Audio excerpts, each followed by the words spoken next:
before we start the day, Ash, when do you pray to your goddess for spells? Is it in the morning? Is it at night?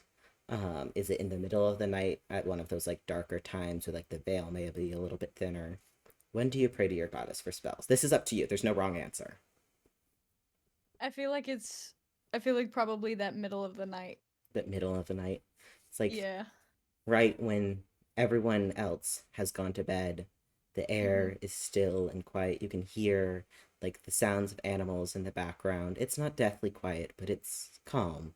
Like it's peaceful even. You're here in your room as you cross your fingers, like preparing yourself to not just speak with death this time and to replenish the magic that you used earlier in the day, but to speak with death herself. Ash, I'm gonna need you to roll for me. It's gonna be okay. It's a very low DC. All right, it's very low. Um, you are gonna Don't roll. doubt me like that.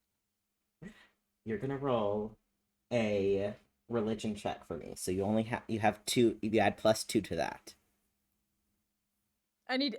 I need everyone here to cross their fingers right the You fuck got now. this. I'll cross all of my fingers Crossing my and I'm crossing my toes. It's a 13. And Ah, my legs. Say you beat it. You beat it. You It's a beat it. 13. The DC was 5. Oh. I was nervous. I was nervous. I was like, this is gonna give me like a 2. So, you're here.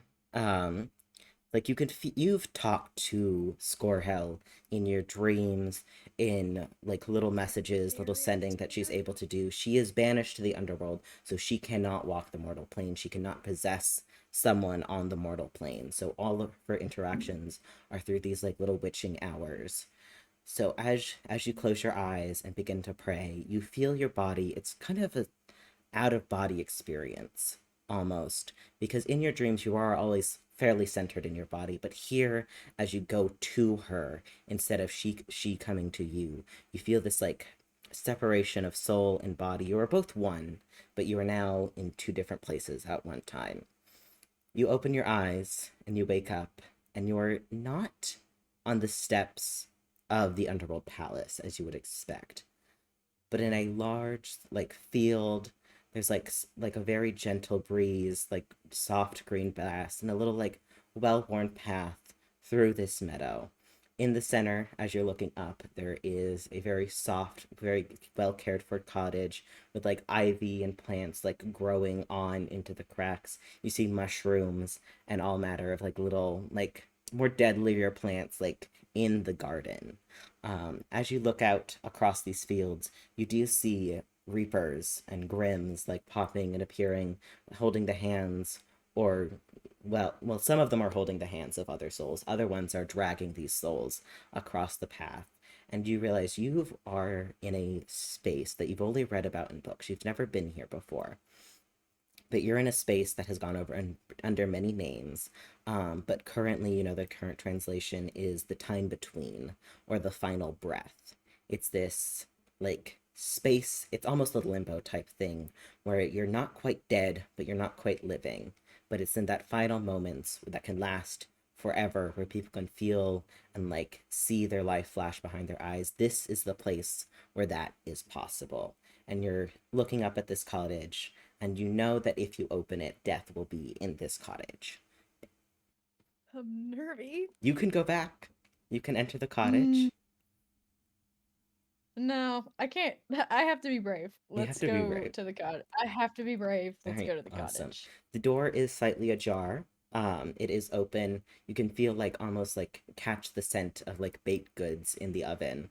The door is slightly ajar. You can like just open it and walk in. Do you like want to do that, or would you like to knock on the door, introduce yourself? How do you proceed entering this Oh, cottage? hmm. I would like to be polite and knock on the door. All right, cool. You knock on the door, you take the knob and Oh, you I'm twist it. It's like the door is open. You're not entering somewhere where you're not supposed to be. So you enter yeah, but I'm here. still scared. I know. It's okay. You're entering this door. You look up. It's a very like you expected death's one of death's houses to be a lot more spooky, But it's kind of like a thrift store threw up in a cottage. There's mishmash couches and like pillowcases, things from different eras, like podiums and like picture frames Mhm. all over the walls. There's more plants than furniture almost, just covering. There's like the carpet you almost step foot on and then realize it is in fact not carpet, it is moss.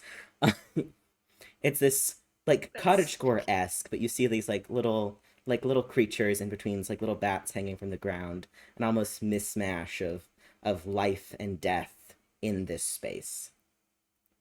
But it's comforting almost. Like it's not scary, it's not cold, it's warm.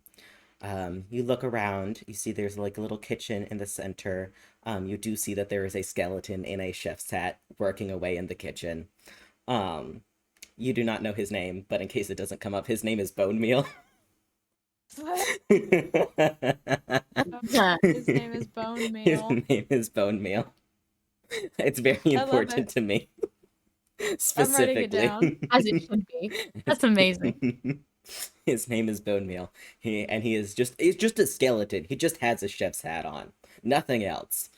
Um you do see that there's like little like hand like oven mitts and everything. This is his kitchen. This is Bonio's kitchen in this cottage. Like you look over to the other side, there's a staircase, and coming down you hear like the click click click of heels on wood as Death, destroyer of the worlds, descends down the staircase. She's tall, willowy. She has dark hair that falls down to her hips. It's her skin is pale as bleached bone. Her eyes are dark. Her scaleras are like a dark pitch night black, and her like irises are like a soft white. She has two like crescent horns curving as almost like her crown, and she's dressed in the I would like I just murdered my husband robe. It's like it's sheer. She's Basically. chill. She's very hot, and all of the fur trimming is crow's feathers. She descends down the staircase. She pauses, her hand on the banister, like perfectly manicured nails, like a couple of rings on her fingers. Ash, darling, how are you doing?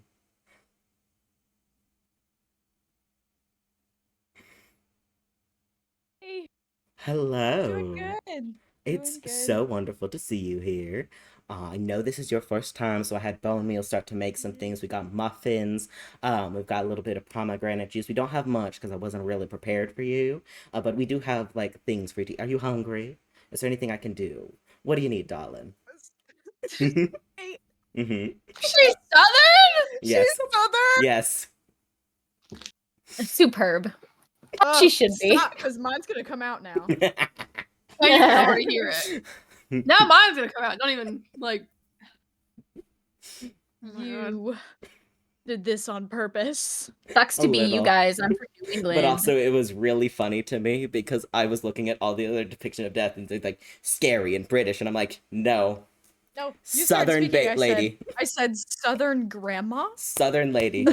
She has tea Okay, and muffins. question for Elk. Mhm. Was there a reason outside of game why you chose to put this deity Mhm. that Ash is working with in a cottage, Mhm. or was that just Oh, there's a coincidence? reason. There's a reason. Okay, interesting. There's Wait, a what? reason. Wait, huh? A reason outside of game? Inside and outside of game. Okay, because I think I picked up on that. Yeah. Oh, never Because mind. you started describing it, I said, nuh-uh. You were talking about it, and No, I was you like, didn't. okay. I We said, okay, I'll we have a visitor. This is Persephone. I don't think you Uh, guys have seen her before. Hi, I love her. Persephone. It's my baby. hello. Of all the times for you to come around, it's when I'm talking about the goddess of death. Do you know something? That is a weird. Wait. That's weird. Yeah, I know. So I need you to not be on my notes. Just hey, chill. You're good. You're fine. Oh, do you have a familiar? I have two cats, and one of them is all black and named Elvira, and the other one is this one, Persephone. So most likely one of them is. Most likely Elvira. She's the one that's attached to me, but okay. But yeah. How you doing, Ash? You're here? All right, awesome. So she takes like she offers her arm to you, um, because she is a proper lady, and takes you over to the dining room where it's set up with like the fancy little silverware and everything, or the little tea set. The tea set is like very gothic inspired. It's got like it's dark with like iron working bars and like little like glass window detailings. And she's very excited to have you. You don't have to roll. She's excited to have you Mm-hmm. here. It's her first time like having you here with her. Um, well, I don't know. I must apologize. I've been quite busy with a couple of things, but what can I help you with? I know you wouldn't come here just for nothing. Well, you could come here for just for nothing. Like I would not blame you, but they don't come here just to hang out. I'm trying to think of how I should go about. Hmm. I, you know, you could say just wanted to to visit. Never visited before. And maybe I have a bit of a question or a question. Question, of course. Anything, anything. So I feel like you need the context. I love So context. You got all the time in the world, baby. so I've got this fake husband, right? Okay. Since when? Um relatively recent. Okay, okay. And Oh, Persephone's having the time of her life. Keep going, sorry. and and and I fear I might have some competition. Okay. For the I fake husband? Or like in life? someone is trying to take my fake husband from me. Okay. And I know that this is not something Uh-huh. that I should be upset about, No, it's okay. but I am. Uh-huh. You are I absolutely shouldn't valid be to I feel upset shouldn't be about it. jealous. I That's shouldn't be okay. jealous because someone is talking with the intent of getting with my fake husband. You're allowed to feel jealous, And darling. yet I am. Yet you are. There ain't nothing wrong with that. I will say I'm pretty terrible at relationship advice. Ain't ever had one before, so I can't give you much help with it. I can see if I can bring like one of my therapists for souls in that might be able to. Ma'am, can you get off my thank you. Um I can see if I can bring one of my therapists for souls that might have a like more experience with it, but I'm also here to just listen if that's also what you want. Did I mention the fact that Mm-hmm. that this girl is also such an insufferable nepo baby bitch, Oh God. awful person? All right. I don't know how to. It's okay. Say whatever on your mind, darling. Ain't nothing you can say that I won't be mad at. Part of me would like for this insufferable bitch woman to no longer be alive anymore. Well, are you trying to kill her? And do you need help with that? Yeah, Yes. Okay. that's the. I will say you're not the dumbest reason for asking me to kill somebody for you. You ain't the first. You Okay, ain't gonna be that's the last. All of my followers at one point or another come to me for that. I okay. will say This is though reassuring. that we gotta hold on, where are you at? And she's gonna look over the table.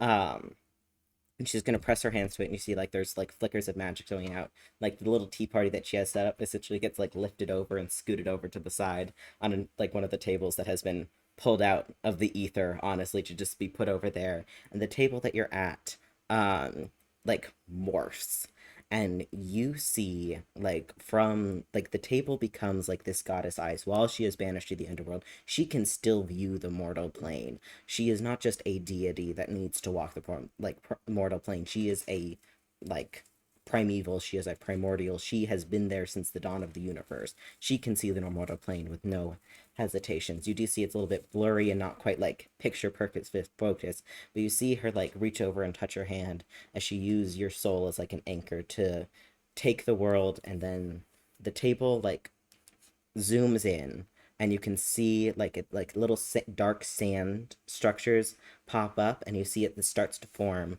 the shape of the Colosseum. And she flicks off the top of it and like goes over, and you can see essentially like from above like all of the little rooms where you and everyone that you've met and haven't met are sleeping, all in their little rooms, and they're marked by little bright glowing like little dots. You recognize these to be little souls of a variety of different colors. Um, so you have your room right here. You also clue in to the fact that your room is empty because your soul is here. So it's not empty because you're dead, it's empty because it's a little bit out of the place. So it's empty. None of the other rooms are empty though. And you do look over for a minute just to the side because you're talking about your fake husband. You would look for your fake husband's soul if you're looking down on all of the souls in this place. And he's over just to the right side of you, a very like amber, like warm amber light, like in the room next to you, just glowing. It's like Scorhell like looks at this. She looks over the different souls, and it's like she reaches over and like takes um takes Dell's soul, like scoops it up in his hand in her hand. And it's like glowing brightly. It's like gets larger as it's in her hand because now she's actually able to hold it. Um and she cups it in her hand and she hands it over to you. It's like to take. Thing is, I can do a lot of things. And theoretically, depending on the circumstance, I could be able to kill somebody for you. However, in certain circumstances, we gotta be very careful about who and who we do not kill. All right. Now, all of these guys, they're all color coded. All right. So, Okay, queen. I love her. Yeah, she's Yeah. everything. Color code soul. everybody's color coded, right? And the thing is, we can only really do anything to souls who have not been claimed by other gods.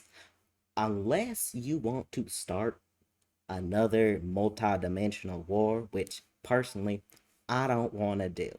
That's got me stuck here. Not a fan of it. We're not gonna kill souls like the one you got right now. You see this like warm amber light in your hands. In her hands, it was still, but in your hands, it's kind of like moving around, it's like dancing around your fingertips. It's warm. You can feel like almost like that heartbeat from this soul. It's like it's very like, and you can see as she looks at these souls, like it's not with like malice. Her face is soft, and she's looking at them and like moving her hands through these rooms, like brushing her fingers against these souls. It's very like, oh, like I love these. Like these are important to me. Even if they are other gods, like they are still mine because every soul in this universe will eventually be hers.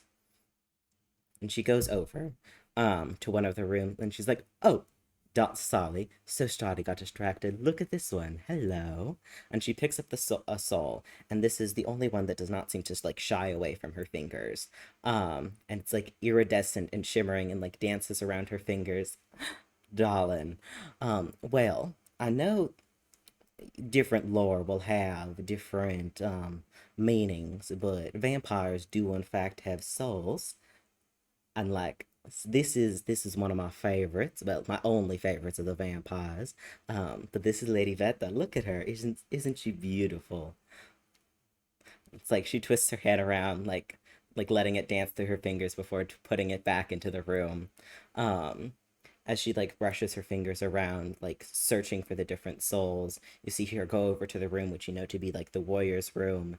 You see all like slightly different colored lights, but a lot more of like pure white lights. There seems to be a lot more like unclaimed by the god souls. The one you hold in your hand has to be Oh, like the claimed. colors. The Mhm. colors are claimed. The white ones are not. Yeah, colors are Cool. claimed, white ones are not. And it seems to be that like each of the gods have their own specific colors, because she's spent multiple thousands of years in the underworld and very bored, which means color coding every single soul in I say. existence. But so you do see a couple of white ones.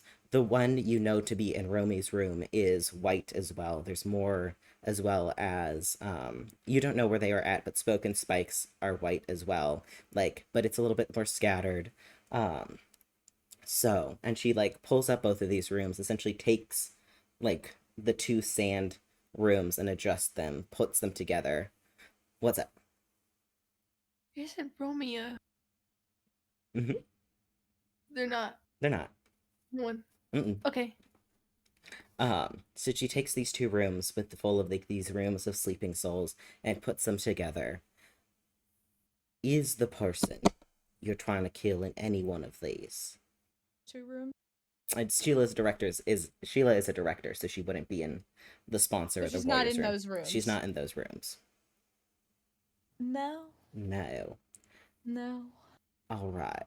Do you have a name for this person, or is it more of just like a I have a name, and okay, it's a dumb name. okay, It's a stupid name. uh-huh. Uh, Sheila Daniels. You see her like get confused for a moment, and she like brushes like these sand rooms away, and they close. The table is back to normal again, and she like flicks her hand, and there is a book now in front of her, and it seems small, but you feel like power radiating from it. As she goes to flip the page open, you see that like every line is filled with hundreds of thousands of names. It's like this is the book of life and death. It's like everyone who's ever lived is in this book.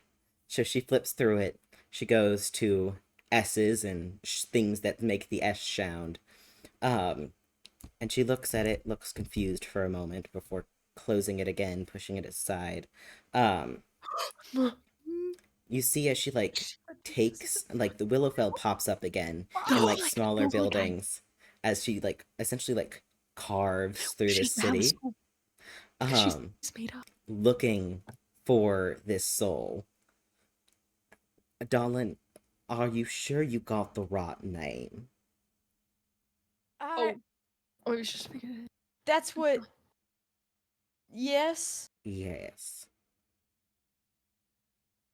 Souls got names, right? Names are very important. Names are like, they make you powerful. To erase a name means that you do not exist any longer. Names are also do not there's many different types of names. There is your true name, the one that you use for yourself. There are the ones that you use for others, and those are the ones that you say.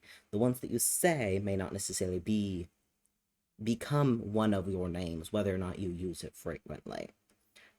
I cannot find anyone who's used the name. Well, I found one that used the name Sheila Daniels, but that's in your hands, and I get the feeling that that ain't Wait.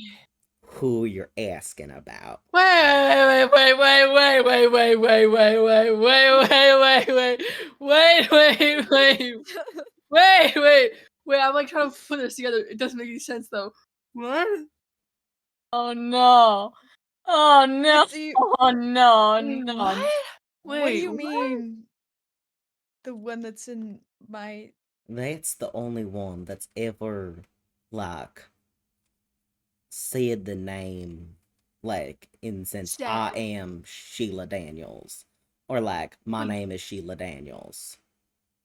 Like there's no other souls here that go by that name. Not that I can find, unless she's like not here.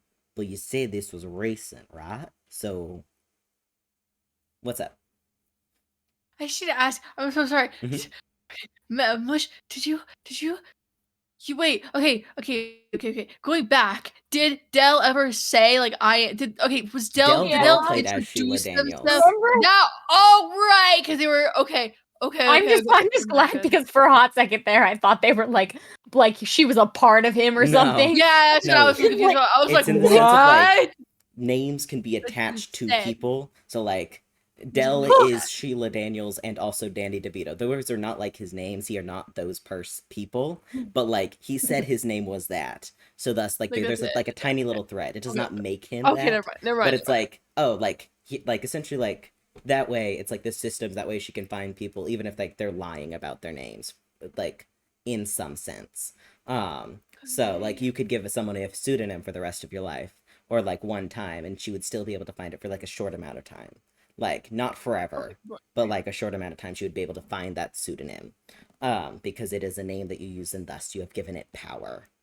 Um I don't think if I may be wrong, but I assumed since you guys were together, that the person that you're holding right now is not Sheila Daniels. No. No. So, But Sheila Daniels is real? right. People have met. Is she real? People Ash, have met have you seen her? the artifact I sent you to, like, have you seen it? Do you know what it looks like? This is a yes, right? I have. Yeah, you have. It's the Heartstone. Yeah. The heart. Ah, okay, that makes more sense. I did not know that that was what you were dealing with. I just knew that there was a big, like, she flicks, like the little sand sculptures, and you see, like, there is a bright, glowing light. It's not a soul, like, it's not that round shape, but kind of just like a little, like, like almost amorphous, like shifting, like lava lamp-esque type, like light source. I can't see what exactly that is. It just popped up and I'm like, that's something I want. Um, I did not know that it was the Heart of Destiny. That would explain why she doesn't is not real. So I can't kill her because she's not under my domain. I can kill a soul, but I cannot kill a magical construct. So if you want her dead, She's not real? she is real. The thing is, you are dealing with, and then she says a name. You do not understand this name. You like it is not something that she says and you could repeat. You could not speak it. You could not write it down. And there's some like deep back of your brain that makes the connection that this is a name that only she can say at this moment. Like you, the moment she says it, it's gone from your brain, but you know, like there's a name, there's something missing. Um, but you can't like it's like not even like on the tip of your tongue. It's like wiped, Yeah. as if the universe itself is saying no, you cannot. Oh. You are dealing, and then she says this name, but not with him, with the parts of him. And those are a lot more unpredictable. In his full form, he could speak souls into existence. It's why we work together many times. But since he is not a full being any longer, that power of creating people is still around in the Heartstone. But they do not have souls, so are they in this very complicated state. They are enough living that they can affect the world, but not able to die because they were never alive. It is a magical construct on like certain levels. Like a lot of wizards can summon like spirits or like little guys to like run around and do shit. She's like the Sheila must be like that. Like, she's not a person, she is a construct, but she is a construct with its like creator being an artifact of destiny. So there's two ways to get rid of her. You either got to destroy the construct itself, so someone has to go in and kill her like you would a person, or you have to destroy the user, the creator, which would require breaking the heart of destiny, which I would not recommend you do. I need that whole. Not do that. Please do not. So I would have to kill her myself. You would have to kill her yourself, or hire someone to kill her, or have someone else kill her for you, or concoct a series of unfortunate events that allowed her to be killed. She is real and she is not But real. that's so much scarier. Well, darling, even if she was, I will tell you this now, in case you come back. I've said before that my clerics, my paladins, my warlocks, they all come to me with this question of, can you kill somebody for me? The answer is yes, but before I change and remove a person from living, I would prefer that my people do it themselves to understand the gravity of what you are asking me to do. It's not just like a bug that you can squash. Many other gods may think that mortal humanity is just something that you can step on and wipe out, but that is a soul.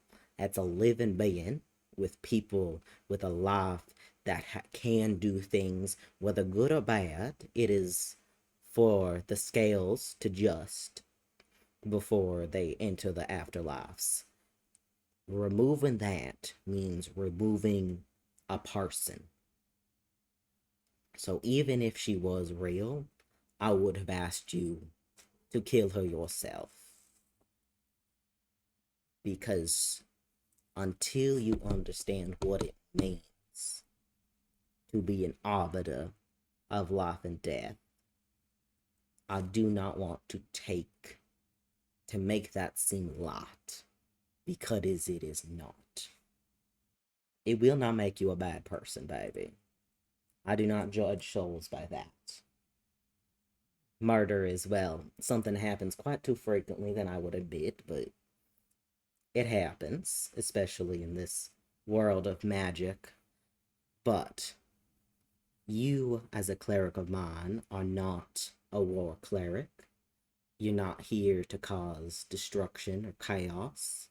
You're here to be a guardian, a space between life and death, a way for me to impact the world and a way for the world to impact me. Think I should do. It's up to you. If it's truly just someone who wants your fake husband, leave her alone. It sounds stupider when you say it. That's okay.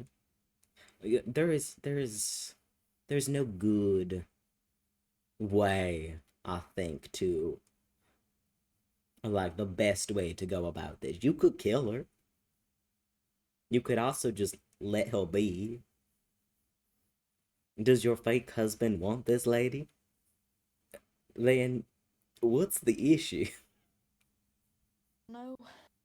Ash really summoned the goddess of death and was like, dude, I don't like this lady flirting with my boy.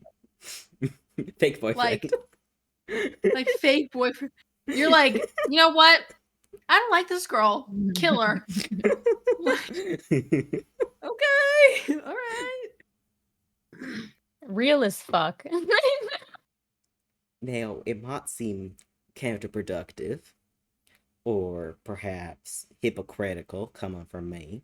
You can also just talk to him. Your husband, fake husband. If you're feeling jealousy, which is a valid feeling to feel, do not let yourself be cut off from feelings. Those are very important. You can tell him. But I will say that hypocritical coming from me. I'm aware of it. Point, will I, like... Do I have to kill somebody at some point? Most likely. I don't like that answer. That's...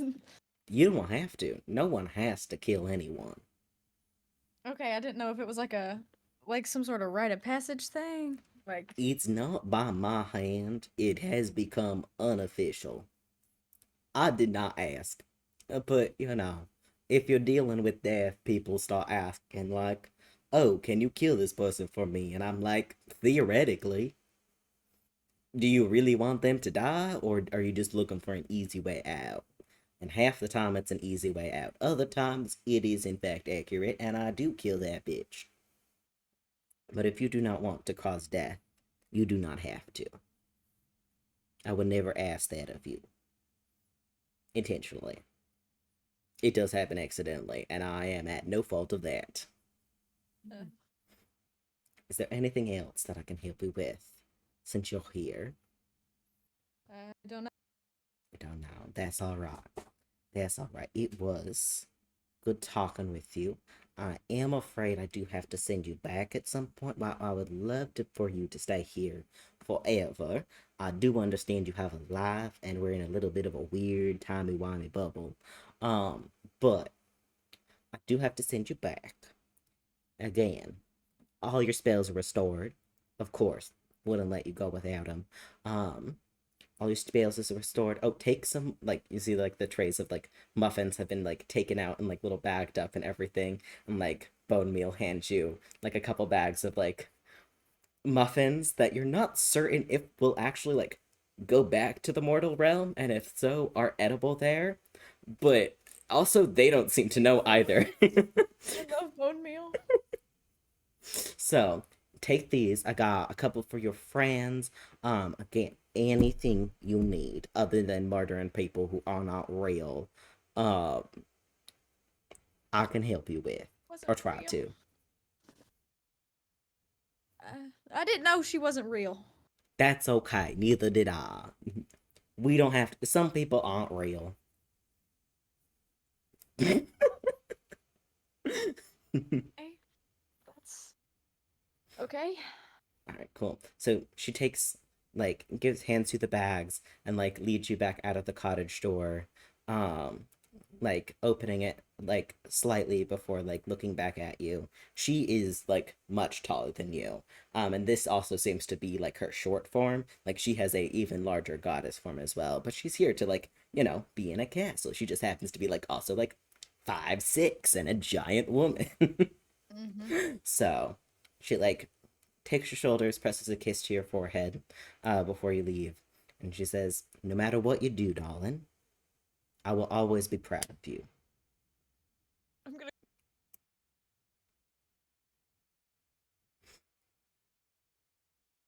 I can tell from everyone's reaction that no one in this call hears that enough. Like No, looking there's tears at in my eyes. I'm no, gonna cry. same though, and it wasn't even directed at me, and I'm like, I'm gonna cry. Anna's genuinely crying. That got me so off guard. Fine. Fine. Yeah. funny. It's really funny. It's a really Guys, funny we're all bit, mentally guys. ill and queer. We need Guys, it hot was a really southern funny gods bit. of death to tell us that they're proud of us. I love that bit, guys. If a god of death told me that they were proud of me, I think I would die. And a little gift for them, even. You know, goddess of death, speaking in a southern accent in a house on a hill. Casual. It has no meaning at all. For sure. Wait, I don't get the house thing. Wait, I don't remember the description of Oh, the get house. to it. It's I thought it was- basically a cottage core house with like a little mushroom and like deadly plant garden with ivy growing all it's over the ivy bricks. that's growing into the house. That's so funny that you made the It's the ivy go folklore into the house, isn't bricks. it? So Weird. similar It's to the the lyrics folklore from house, isn't Ivy it? by Taylor Swift. It's the folklore house. Cool. Anyway, I thought that's what it was. I was just making sure It that I is wasn't like out of game. It is set up like the Lover House. As it should be. Oh, the Lover House, The whatever. Lover House. It's I look it's No, I'm gonna go look at it. It is set up like the Lover House, a little bit smaller, so it's still a cottage. Yeah, she sends you on your way. You like open the door and you walk out, and you are back in your body. And there are, surprisingly, like 4 little bags of muffins, like with you, just like on your bed. It's like they have I come love with you. Squirrel. Mm-hmm. I love her. She's lovely. So Yeah, you've done an excellent job with this thank woman. you. Yeah, it's I love really- this woman. You However, have a I picture? do need Romy and Dell to roll a Constitution saving throw. A what? A Constitution saving throw. Why? That's so Constitution funny. It is. Why would we need to roll that? You'll find out. That's wild. Mm-hmm. Hate that. Rolled a 7. Wait, D20. Yep, D20. Plus your Okay. con. Rolled a 7. So that's 8. Dell, what is your Where do you Constitution find the saving throw? con? Con is just con. I believe it's 2, so it's right under like Dex and Strength. So Constitution, hold on, I don't have con. fucking- Oh, I see. And by see, I mean I can't find it on my page, but that's okay. It I is got a plus 9. 2. 9 plus. Okay, Okay. 9 plus 2. So you got an 11. Okay. Wait, where was the con? Oh, never mind. Yeah. Okay, I got it. You got an 8. Okay. Now, what are you on about? I don't What like you on this. about? What you on I mean, about? you did summon What the was goddess fun of like death, that? so Correct. there may not be consequences for bad. you, but she has. What? The goddess of death What? has looked into Willowfell deeper than she has looked into most places, which means that there are some lingering effects. So, Romy, you have a reoccurring nightmare. You know this nightmare very well because it is not a nightmare, it is a memory. Are we gonna? Your ship is burning, flames like crackling against the wood, and you have been pushed into the water as you scramble for hold to try to stay up because you want to fight, but your mentor has told you no. And as you scramble, before you fall, you see your mentor reach out, and she goes to attack the man that is attacking your boat. And before her hand makes contact with his mask to reveal her face, you fall. Water washes over your eyes, your gaze, as you sink into the depths below. And unlike how it actually happened, you do not rise. You were just sinking, with the knowledge that if it had been half a second more, you would know his face. You would have something more concrete than a guy in gear with green fire. You'd have a face, a name maybe at this point, but it is gone. As you sink into the water, you wake up. Your breath is short, you're sweating, you feel like horrid. The past couple days have been fine. You've been waking up normally, you've been good, but now it's your body hurts. And as you roll out of bed, you just like stay put, like just sitting on the edge, like just trying to muster up the courage to get up and go back into the arena that has your boat sinking into those same depths. Dell, what was your happiest memory with your parents? The first one. Oh. Oh. Hello? What? Okay. Mhm. I'm gonna pee. Have fun. Doesn't matter which. The first ones. The first set of parents. I don't like that it's the first set of parents. That kind of hurts my soul a little bit. Okay. Coming up with it right now. Playing the piano with his mother. You're here, sitting with your mom, as she teaches you the piano, your we're getting fingers on into it. hers, as she shows you the keys. Your dad is sitting on the couch, just leaning on the edge, just watching you guys. There's a fire crackling to the side, you guys are in your underwater house. Like the sea rushes above you. Like you can see if you look out the windows, little fishes like travel to and fro. There's coral and kelp just dancing across the breeze of the breeze, but it's underwater, like the currents. You're here, there's soft music being played, interrupted by your half-hearted attempt, well, full-hearted attempts, but bad attempts to copy what your mother is doing on the piano. But it's soft, it's warm, it's comfortable.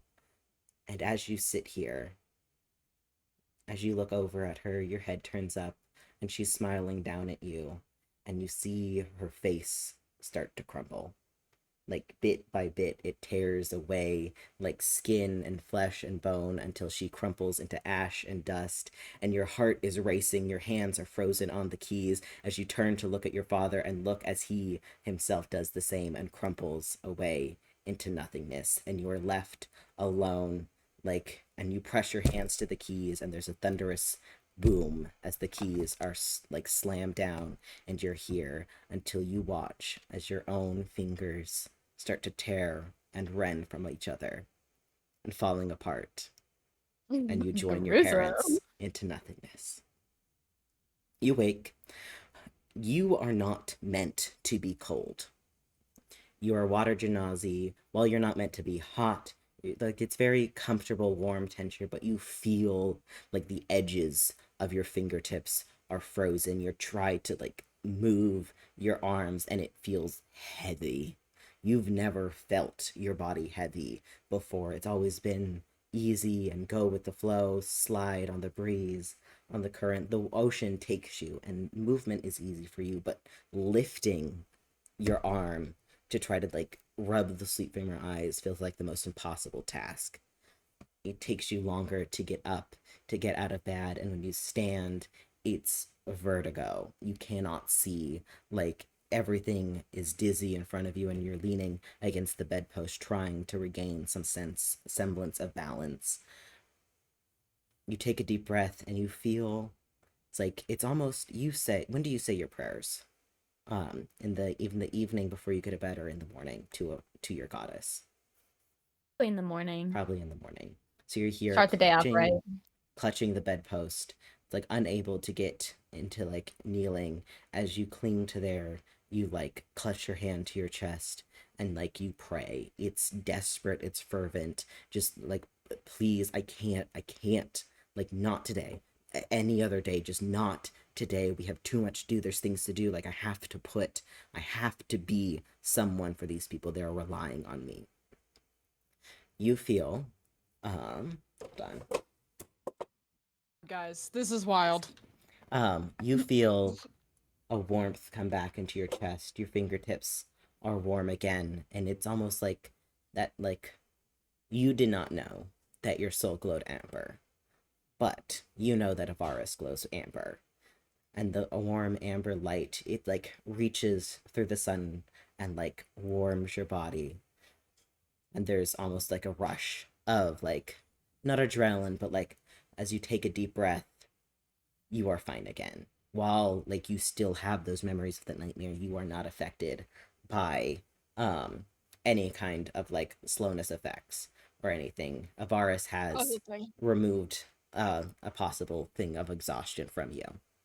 So I thought it was a monk. What the fuck? you are a monk, which is why you do not suffer from any kind of exhaustion. Avaris, not Avaris, Scorehell's effects are worse on people who have other gods. Not that she knows, I am so unfortunately. sorry, guys. That's my but bad. because you do not have a god that you are promised to or you are chosen by, you do not suffer any exhaustion effects. However, guys, that is my it does bad. mean that there is possibilities for your opponents to suffer from these exhaustion effects. Oh! Never mind, guys. You're welcome. Well, I thought that nightmare was because of her. Was that nightmare like completely unrelated? No, it was related. So Del also had a nightmare. So yeah. Sorry about that. I'll but- recap it real quick. But you're winning me. Pretty normal. Okay, you're I was playing piano with my parents, and then they all crumbled. No, I heard. I was listening. They had a bad time. Fuck. So You are here, Dell and Ash. You are in the rooms next to My each other. bad. Romy, Question you are mark? in the fighting, like the little fighting area where everyone has their bedrooms. What do? You have fights today. You do know that. So I do. Are we in our bedrooms yeah, you're currently? still in your bedrooms. Dell Okay. has just gotten a blessing from his goddess, and he is doing most physically fine. Mentally, Can I up attempt to to him. eat the muffins? You can attempt. Hell yeah, eat the muffins. Yeah. Fuck yeah, I'm they're eating the good. muffins. They're good. Yeah. There is like a That's what I'm slight doing. magical effect. I'm eating those muffins. Yeah, there is a slight magical effect, but it seems to do nothing currently. Currently. Currently. I hate you for that. So, you have I make muffins. Um, are you going to go meet with your fighters? Or are you all going to meet for lunch? Not lunch, breakfast before the battle. Romy does not feel Breakfast. like eating breakfast. Hmm? Romy does not feel like eating Romy breakfast. does not feel like eating breakfast. Do you go to the breakfast room to meet a with your good sponsors, idea. or do you stay in your bedroom? I'll eat with my sponsor. Okay. All right. Yeah. Awesome. Your parents. Dell, are you also Dell going needs caffeine. to the Dell is going dining for room? coffee first things Coffee first. first. All right, awesome. So you all join up as you go into like this dining room. The past 2 days have been very joyful. People like talking to each other. There's been no like tension. Like people got nervous the day before, but they were not worried. They were not tense. But as you enter this room, it's almost like a heavy weight.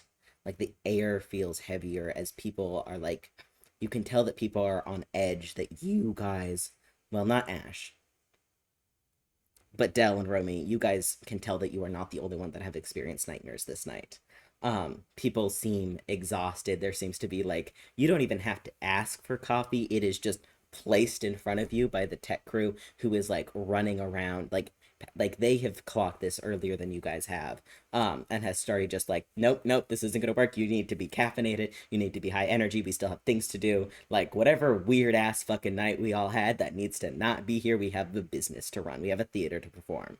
But you can feel that people are on edge. There's no one is bickering with each other's yet, but it's like that knife edge of like it could tilt either way at any point today. So, you're here, you have your coffee, these foods that have been placed in front of you. You can feel the tension of the room. Are you looking for anyone in particular, or are you kind of just like, bleh, bleh? Actually, Yeah. Romy is looking around for Ivan, but that's Mhm. about it. Hold on, that's a I'm looking for question. anybody specifically, but I want to know, is Veta there? Yeah, Ivan and Feta have their, it's not their table, but it has essentially is their table. Because it's the one they go to every single day, so no one else goes to it unless they're like going specifically to speak with them. They seem fine.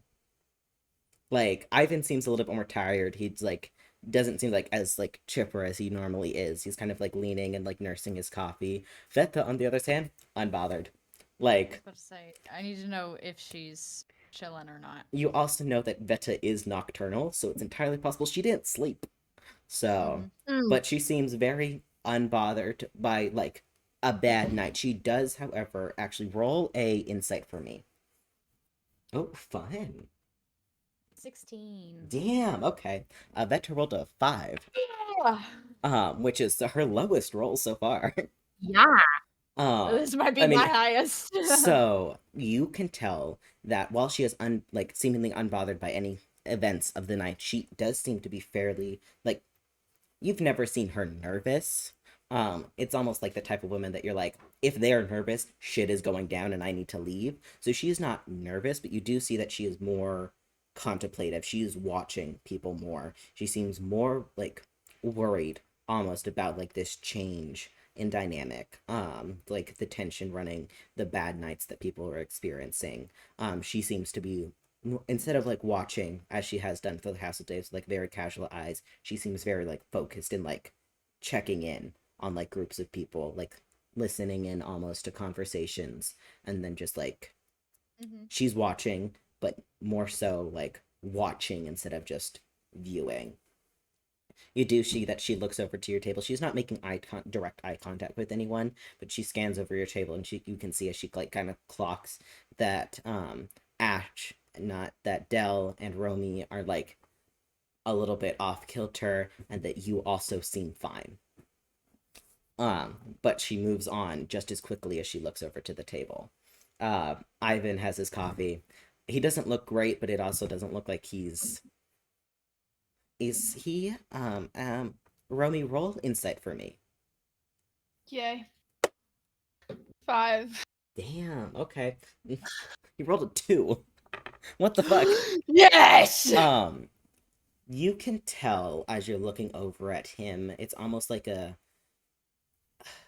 you're looking into him, and you see that he doesn't seem as exhausted as some of the other people that are like, as you look over the place, you can see that Spoke is like fully conked out on the table. No. He's doesn't give a Poor fuck. He's guy. sleeping. And he doesn't care if you think that's bad of him. He's dead asleep. Spike also looks incredibly exhausted, as many as the other fighters. Ivan does not look that kind of exhausted, but it's a kind of like weariness that you recognize as very similar to the one that your own body feels. Of just like, you could almost hazard to guess that he had a very similar experience to last night as you did. He does not seem like he would be slowed in any way, but it's that like, I need a couple hours to recover. This was a bad fucking night, guys. So he's not watching. He's kind of just like in his little bubble, just decompressing before the rest of the day. That way he can be up, be vigilant. Okay. Cool. All right, awesome. Well, do you guys have anything else you want to do? Any what people you want to talk to, or do you guys want to just go into this fight? Yeah, I should fight. Ash, Yeah, I feel like did Oh, you question no. tell Yeah. either of these two what you did last night or what you didn't do last night? This is interesting. There's no wrong answers. I know, but I'm trying to think of what I want to do here. I don't tell them right now. You don't tell them right now. It's like probably a good move to not be like, hey, the reason you guys all had a bad night, me. I think like, cause like they're the way you're saying it, like everybody's like visibly, like, off. Yeah. I feel like Ash has a little bit of common sense to be like, these guys seem off. I'm not gonna be like, y'all, I had like a great time. I had dinner and a I conversation had and tea. dinner and muffins that may or may not be magic, and Death is actually this real nice Southern lady. All right, cool. So you go, like, Romy, with your food, with your caffeine, you're starting to like pick up a little bit more. You have to put on a face, you have to fight. There's also in a moment where you clock that as you go into the like outside of the arena where the fighters meet before the fight, you clock that everyone else is very exhausted. And there's something in the back of your mind. It's like, even if I don't feel great, they feel worse. And I can use that to my advantage. Yes. It's like, you just have to win. Absolutely. You just have to win. That's all you have to do. You don't have to be pretty. You don't have to be well rested. You just have to win. Yep. So, your first fight is against Bluefoot. So, Some like warrior cat's ass name, bro. yeah. Yeah, it is. He is a Yeah. tabaxi, which is the cat people. You did this on purpose. That was on purpose. It was. That was on purpose. It was. Wait, so who here was a warrior cats kid? I roleplayed on Amino. Not me. I roleplayed with people in my elementary school on kitchen Me Not tables. me. I didn't. I didn't role play, but we did collab on making our own like OCs and writing a story together Oh, of the OCs. hell So yeah. same thing. One of my Let's be best OCs actually. You know what? It's bad. Never mind. Yeah. You're so fucking She actually jumped into a river. Like off a cliff. Not in the blue star way, but like on purpose. Yeah. That kind. Yeah. But yeah, so you're fighting against Bluefoot, who is a Warrior Cats reference, because I I'm love him. a child. Anyway. So, cool. I will tell you right now, his AC is 14, so you have to roll higher than a 9 to beat his AC. Okay. He does, however, have 35 hit points. So you need to hit him a couple times. However, I did realize that I fucked up a little bit last time. Not that it changes the outcome of the events, but monks' unarmed strikes are a lot more powerful than normal people's unarmed strikes, which is why I made it a melee fight and not a weapons fight, because he can only do 1 damage on you every time he hits you.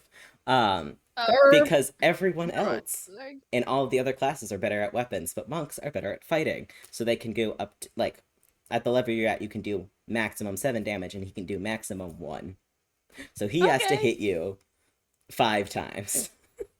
Cool. And you have to Great. hit him, hopefully 3, maybe 4. So Okay. it is, that's why I made it Yeah. melee. And I forgot about it last time because I was standing out spoke, and I'm like, oh, these are all his things. And I did not think, oh, he has to punch her. Yeah. So, there we go. All right, awesome. Cool. So you go out to this arena.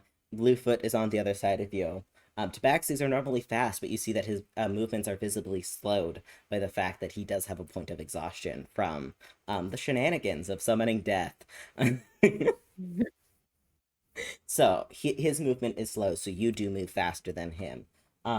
So I will need everyone to roll initiative, which is your d20 plus initiative roll. Mine fell off the Look, desk. I love that for Hang you. on. I got another 9. Okay. 11 plus 3, Um, 14. Oh, and I have a +0. We can't hear you, Han. Hannah. Han, we can't hear you. Let's take a guess on what I rolled, everybody. A 1. Let's take a guess. A 1. Get I rolled a 1. Don't I have Yay! negative on that? Huh? Um, so Do I have -1 on initiative? I think you That's do. fucking hilarious. Okay, 'Cause- so it's a 0. Okay. So Tell me how bad this I'm is. glad this was for initiative. Bluefoot also rolled a 1. Yay! What are the So chances? Hey! Bluefoot will We technically twinning. go before Ash because twinning Ash is him. at a 0. Because I am at a 0. I am quite But he literally also zero. rolled really badly. Okay, But I feel better. Veta rolled a 13, so Veta is after Romy. So I rolled higher than. Yeah. you do because Yeah. she's if initiative order is based on your dexterity, and the higher dexterity you have, the higher initiative roll order. So yours is very Oh. high, and she's she does not have a high dexterity just because she said nope, charisma. Okay. Cool. So also I think the last time that we did it, she rolled really low because apparently she was like, nah, you got this. So I'm gonna need you to roll a d20 plus 5. Remember, 9 or Me? higher. 17. 17. Okay, cool. So you do hit. And then I would need you to roll damage, which is a d4, and then add 3 to that. Not just 4. 4. Thank 4. God. Okay. Okay. That's not bad. That's not bad at all. All right. Awesome. Cool. So. Well, so Veta is going to give you a bardic inspiration, and she is going to hold her action for now. Ma'am, those are my dice. Those are not baby toys. Those are not toys for baby. They're snacks. I For just baby? see her little paw just reach into my dice roller and bat it around. I just start eating this goldfish container. Hold on, I need to I think my joke of the DM will be played by Cat is It's true. becoming real. What are you doing? Okay, cool. So she gives you a Bardic's Inspiration. She's going to hold her attack. Del, you're going to hold your reaction, just because I know you don't have spells for this right now. Then Bluefoot is going to go. And he rolled a 7, so he does not beat your AC, so he does not hit you. Great. Which means that Ash, it's your turn. So I know from last time you have Command Word, and you also have Bane. But you can also hold your action for now, since he I did think I'm miss gonna his hold turn. it. Yeah, no I'm problem. gonna hold it since he missed. All right, cool. So Romy, it is back to I'm you. gonna hold it since he sucks ass. This man is tired, and he's not having a good time. He's just eepy. He's just a little eepy. Okay, so Romy, D20 plus 5 again. Yes. Oh. 6. Right. Right. 6. Okay. Hold on. I will back. I think my cats are starving. I think they're starving, and they're so skinny, and they're so starving. Break time. I need to grab an ice pack for my chest. I'll be back. They were being so brave about it too. They were being so brave. They started eating plastic. So brave, they became the DM.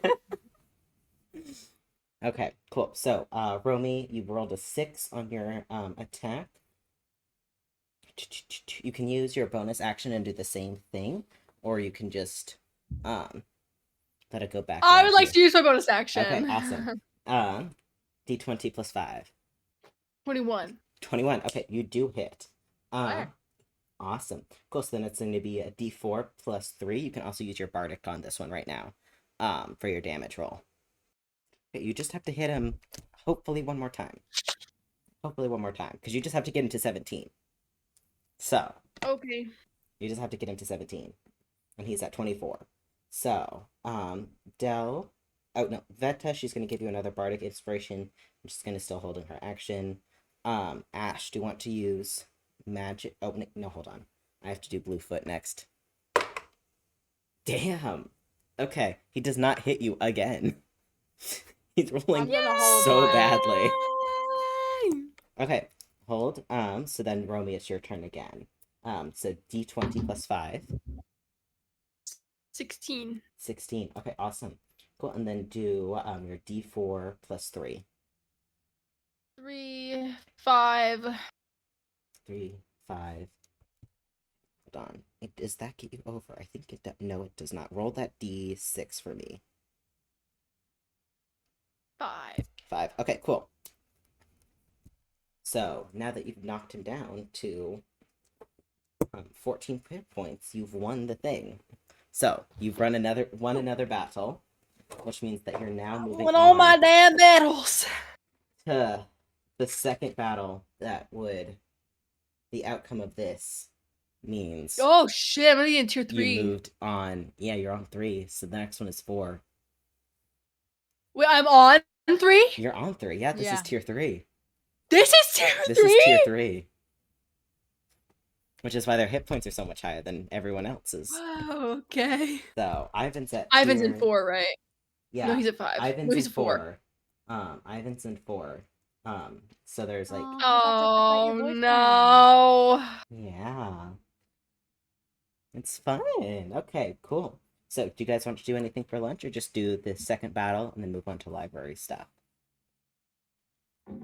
Low key just want to do the second battle. Let's get the Slay. fighting. Okay, cool. We're on a roll. We're on a roll. All right, awesome. Cool. So, hold on. Let me see who you're fighting of these guys. Oh, fuck yeah. It's Zephany. Like Stephanie, but with a Z. I like that. That's how she introduces herself. Like Stephanie with a Z. Cool. So, I'm gonna need initiative order for everybody again. 10. 18. 14. 14. And then 10, right, Del? Yes. That Okay, awesome. Cool. Shit, they're rolling so I love when dice just take the narrative and they're like, yes, roll badly. Mm-hmm. Because these guys suck. And they're supposed to be good at their job. Okay. Cool. So, Zephanie has a 18 AC, which means that you need to roll higher than a 13 to hit her. And she also has the same amount of HP, so you just need to knock her down 17 points to win. So, you are on the top of initiative order, as always, which is so fun. And Zephanie's at the bottom, so. Alright, cool. If you want to roll AC d20 plus 5 for her AC. Wait, what? For her AC? No, for to hit her. Oh, 25. 25. Okay. Yeah. Did you roll nat 20? Yeah. Slay. Okay, cool. So you're gonna roll that d4 plus 3, and then we're gonna double that. 6. 6. 12. 12. God damn. Okay. Um. Okay. Okay. Shit. All right. Okay. Cool. So then that would be Ash. Do you want to do anything? You have No. Bane and Command. Okay. Cool. Del will hold again. That's just gonna give you another Bardic. And then Zephanie goes, and dear God, you don't get hit, do you? Actually, you do. You do this time. Because she rolls a 15. So she does hit you, but it's for 2 damage total. Because she can't roll higher than a 2. So, you are at 7 hit points, but you just need to knock her down 5. No, not 5. Hold on. You need to knock her down 7 hit points. So, which means that it's back up to your turn. So you have taken 2 damage. You're at 7, but it's your turn again. So it's going to be d20 plus 5.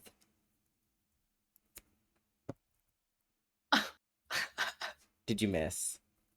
No. Please, no. What is it? I got a 6. You got a 6. Okay. However, Veta is going to cast a spell. And you're going to Yes, re-roll yes. that. I rolled a nat 1, That's bro. Oh my meta. god. Okay. Alright, reroll is 5. re-roll is 5. It's worse. Well, 5 plus 5, right? 5 plus uh-huh. 10, whatever. Yeah, so that doesn't hit 10. 18. That's okay. Ash, it's Oh, your I turn. You can use. I know you have Command and you also have Bane, that use both times. Hmm. So I see what you can do. if you cast a Command Word Fall like you did last time, she will be on the ground and will take 2 her next turn, to get back up. So that Romy will be able to hit her again, possibly. Okay, I'll do that. Okay, awesome. Cool. So you take off that spell, and that does have the. Yeah, and she does not beat your magic. So she does fall to the ground. Del you hold. Veta gives you another bardic. Cool. So Romy, it is your turn again because she is prone and cannot get up. Cool. She does try, but she is unsuccessful. So you now have advantage. So you're gonna roll 2d20s, whatever higher, add 5 to that. 19 and Slay. 13. Slay. Okay, so you do hit her again. So you're gonna roll 4 plus 3, and then add that d6 to it. D4 plus 3 is Mhm. 7. 7. Okay. Plus 5 is 12. I think that should get her down. So she has been defeated. And you win, and you're moving on to tier Yippee. 4, which is fucking insane because you were not supposed to do this. The dice just fucking hate my NPCs. So you move on to tier 4 for tomorrow. Ivan is in tier 4, as well as Nim's fighter Barb is in tier 4 as well. Okay. So, So you're telling me I'm fighting her and her or Ivan. There's only There's There's a only four. 4 fights in tier 4, and the winners of those fights go on to tier 5, and then they fight each other for the winner. Oh, So, so we're almost done. yeah, you have 2 I don't more know if you days. realize what you said, but it was really funny. Oh shit. What did you say? What? Okay, there's 4 fights in tier 4. Yeah, there's 4 fights in tier 4. Those 4 winners will fight in tier 5, and then the winner of tier 5 is the winner of the game. So you're Okay. essentially in the semifinals. So you're almost there. Yeah, Okay. which is nuts because you're not supposed to be. But no, No. no, you got allies and people to do things. You And got the dice friends hate on the my other fucking side. NPCs. Romy was like Yeah, not a God. friends person at all. It's like really funny. Everyone's like, "I'll help you," and they're like, okay, all It's not right, even I I'll guess." help you. You just got kidnapped by 2 gay men. Yeah, And they're they're like, not doing "Okay, anything. we're helping you," and they're like, "Oh, okay." It's like, we like you. You're me. Okay, cool. So, the end of the fight. You've got a little bit of time before dinner. When you end the fight, Romy, you do receive one of your fancy little magical mail packages with a letter with an invitation. It does come to you when you are like walking like out of the fight to go, so you are in like a little bit of a secluded area so no one can see this like invitation pop up because Veta's Yeah. good at her job. And it is an invitation to meet her at the Willowfell Library tonight. Cool. Cool. Right, awesome. Do you want to go to dinner? Or would you just like to go straight to the library? Wait, I need you to explain the entire thing to me again. You're good. I'm sorry. I was looking at a movie star red Porsche, and it really distracted me. It's like my favorite color. Keep going. You're good. You're good. So you get like an invitation through like the magical mail. You get it when Yeah. you're in like a secluded area. So unlike yesterday when you got like the invitation, like when you're just Yeah. at dinner, it's in a secluded area so no one else knows that you've received this invitation. On it, Veta says to meet her tonight. She does not give like a specific time. Just because essentially it's saying like you're welcome to go to dinner or come to me, whatever you be. I'll be waiting for you whenever you're ready. Oh. Well, Girl, that's so nice. You're waiting there for like hours. Like, that's well, crazy. I mean, it's a giant ass library, so she can probably She's not entertain gonna herself. run out of things to do. Exactly. That's true. So she's there. She's waiting. You know, you've never seen her at dinner just because she doesn't eat. So you can go to dinner, meet up with your people again, be like, hey, here are my plans for the day, or you can just go to the library, pick up something on the way, whatever you prefer. I will.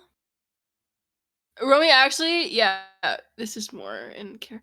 Yeah, library right away Library. for All right, sure. right away. Yeah, All right, awesome. So you pick up some food on the way just to regain your energy. You've For been sure. hit twice. You're not worried about it. Like you can sleep it off, basically. So you head to the library. You're fed again. Have you gotten anything to drink tonight, or is it just like water, juice, just to replenish stuff? water.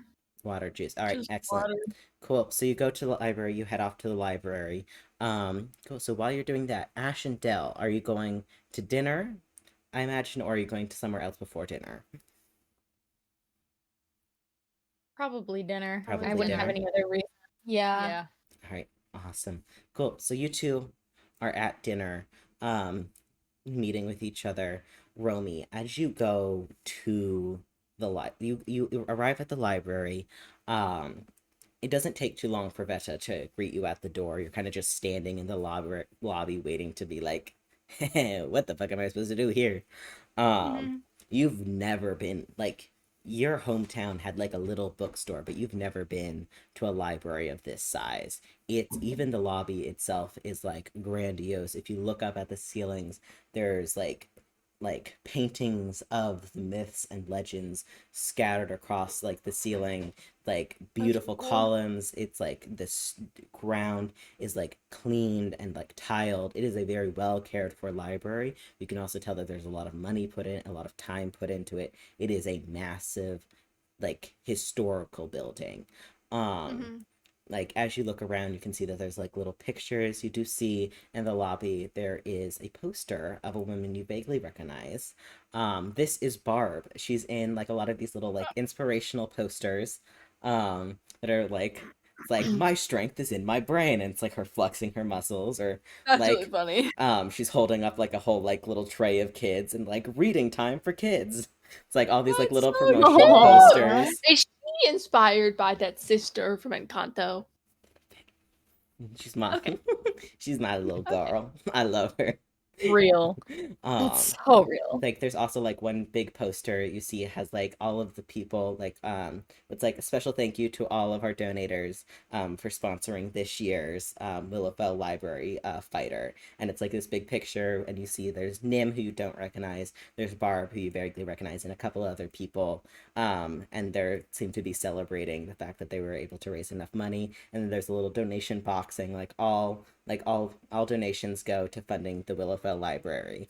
So it's very like it's well cared for. It's ornate, but it's also like there's love put into this place. It's not just a cold government building. It's like there's handmade posters, there's drawings, there's like a little like wall filled with like little kids drawings that are just like staple like put up there on the like the cork board. Like this is a place that has a lot of love. You can feel that This it's place. like despite the size, it's cozy.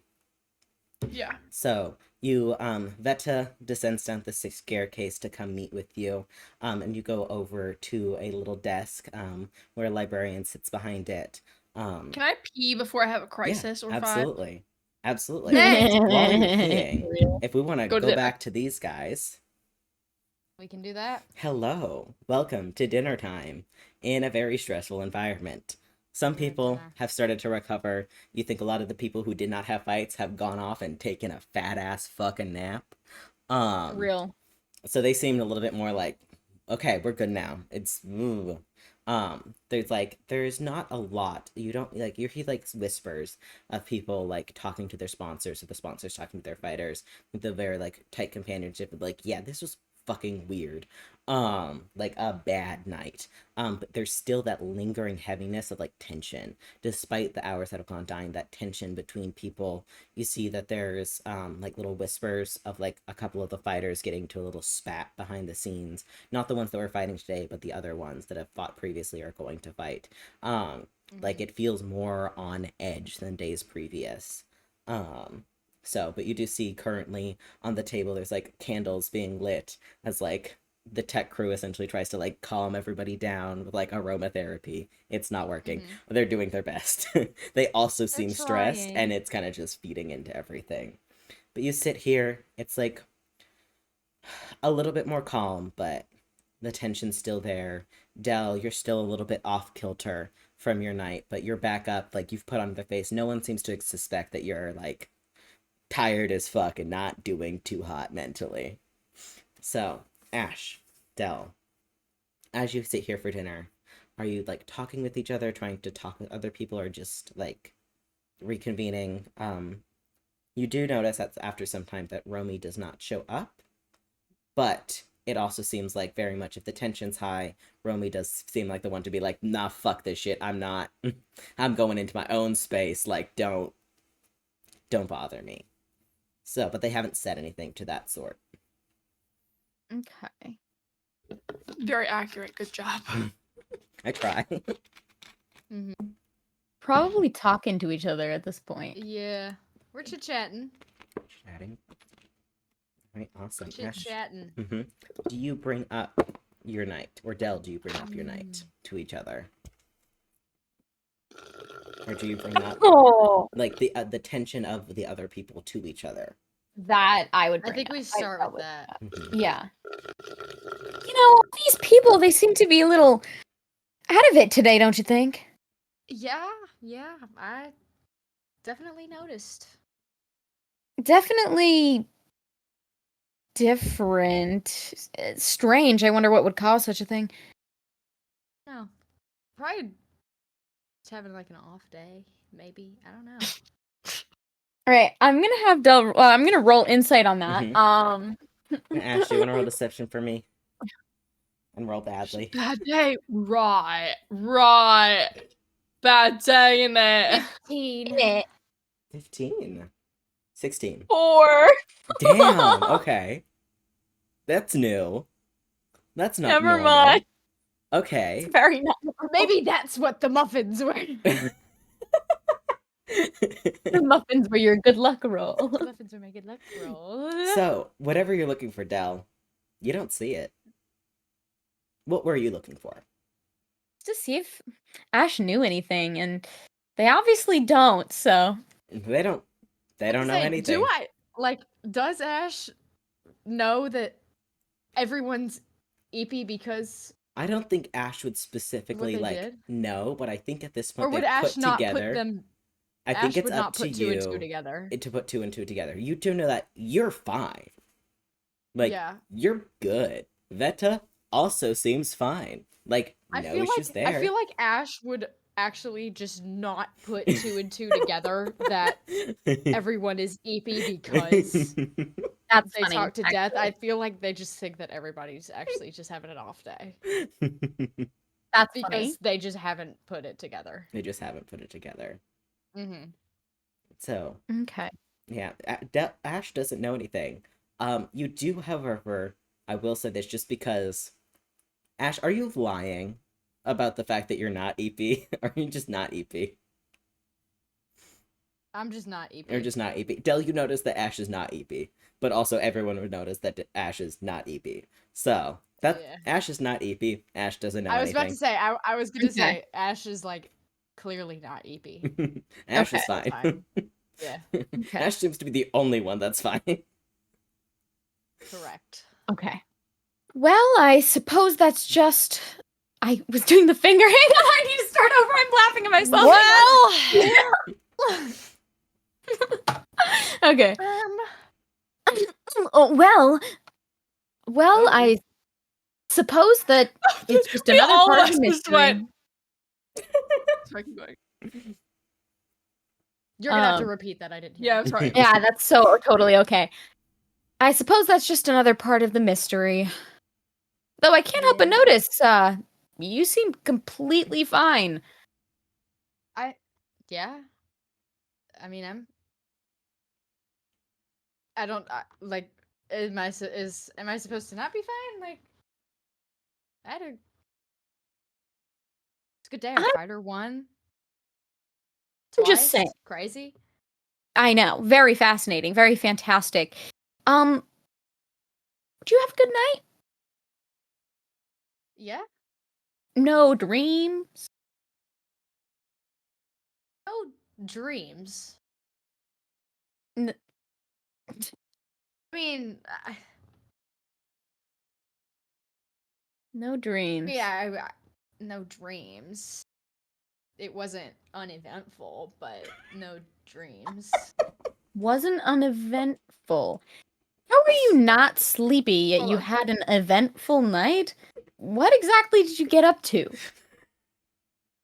You know, may or may not have paid a visit to a friend. Friend. Was it Inez? No. No. Oh, who was it? Well, you know how you were talking about Sheila Daniels. Yes. Don't remind me. I let jealousy get the best of me. Jealousy? Jealous of what? And I paid a visit to a friend of mine. Specifically asking them to deal with our Sheila Daniels.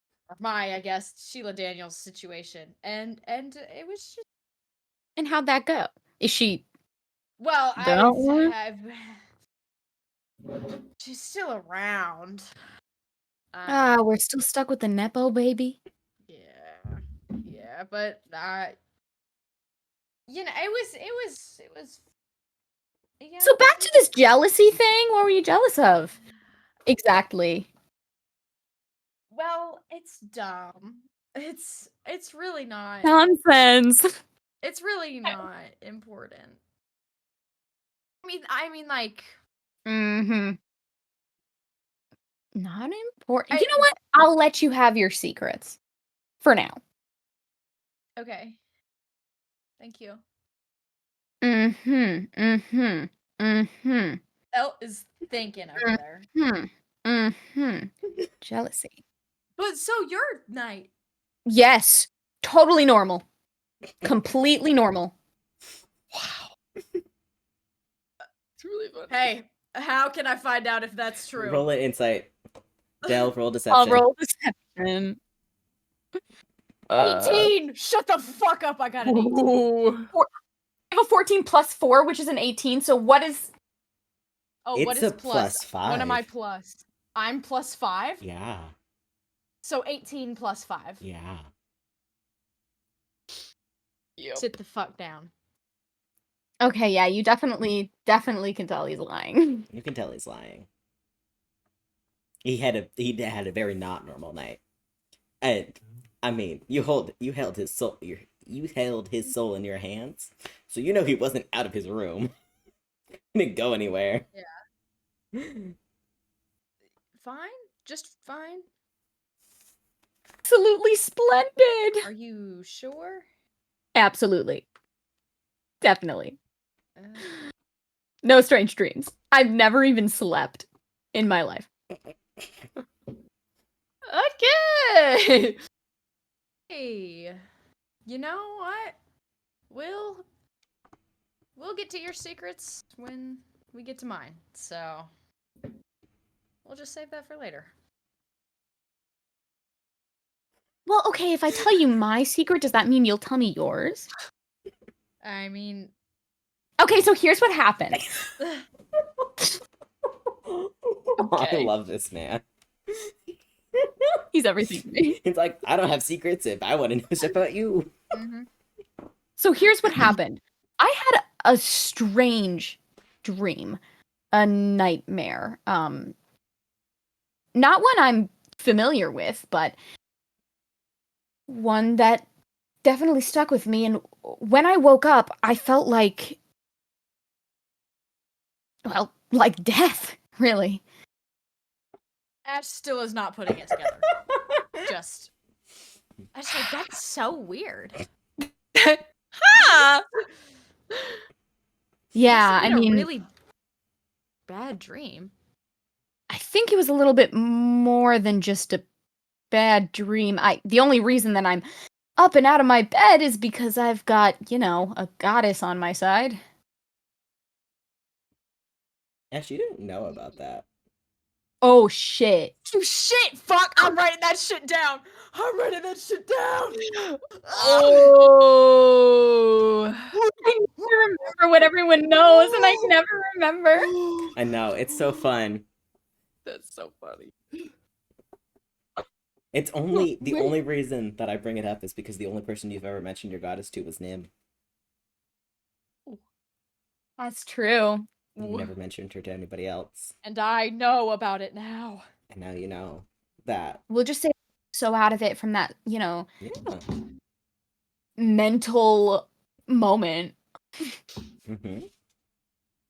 He's too busy and too curious about this jealousy and his friend.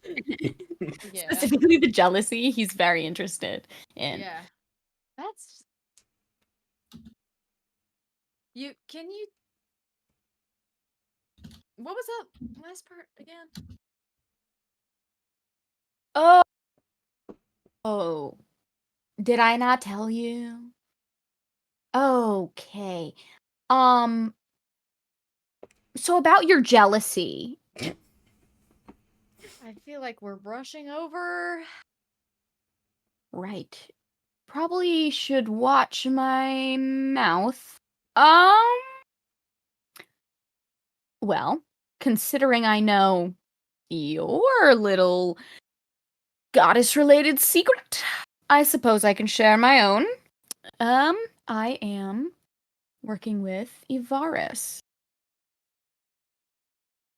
Ash, you know And that then, Avaris is the goddess of time, change, and mystery. So gotcha. she is one of the newer goddess, but you've never heard nothing in Scorehell's books have any said anything about Avaris. But from like being religious, you know that Avaris is one of like the brand newer goddesses. She's a couple centuries old, but um she's like from all points that you've like run into her, because Sigarheim does not deals a lot more with like war strategy type goddesses. They don't have like a massive Avaris following. There is some you know that she's very into like she's looking for a champion. Like all the like gods have like a champion for like myths and stories and legends, that they have like their one champion. um Yeah. you know that there's a very few that don't. You know, Scorehell does not have like a specific champion. Nothing has ever said anything that she's looking for one. um you know also that Life does not have a specific champion. As well, a couple of the minor gods do not have like a specific champion. But Avaris is new, so she does not have a champion that the myths and the legends will know her for.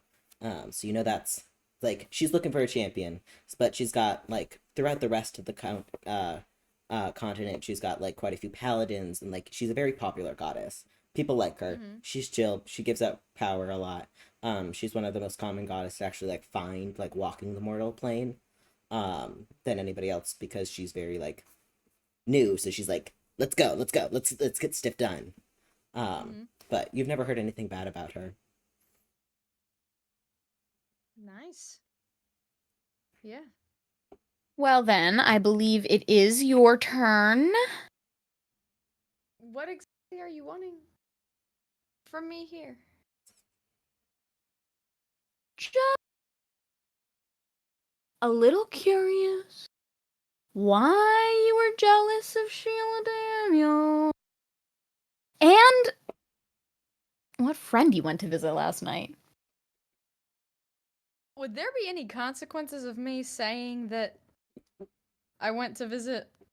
I mean, Like, that's something I could just say? yeah, you can say it. You haven't heard of anything consequences wise. You just Okay. know that like most people not big fans of death. Okay. So they don't really like her. None of them know that she is a Southern belle that has her staff named Yeah. Bone Meal make muffins for her people. Yeah. They know her as like Yeah. a big scary goddess who killed a bunch of people, destroyed like, because she's known as Death, destroyer of the worlds, goddess of destruction. So they know her as that, like a big, very powerful being that had to be contained, be banished about Yeah. 700 years ago. Um, so, and you also know that in your books, most people, most of the clerics tend to be very hush hush about like death being like chill and like not a bad person. So, Uh-huh. like you can say it. No one is like stopping you. Like nothing has ever said like don't say it, but like yeah, people don't believe us and they think we're crazy. So we just stopped doing it. Yeah. So, So, well, I guess to put a long story short, I was jealous of Sheila Daniels and paid a visit to, you know, Death, asking her to kill or Sheila, but she was still here, Oh, unfortunately. So I it see. the outcome was not what I expected.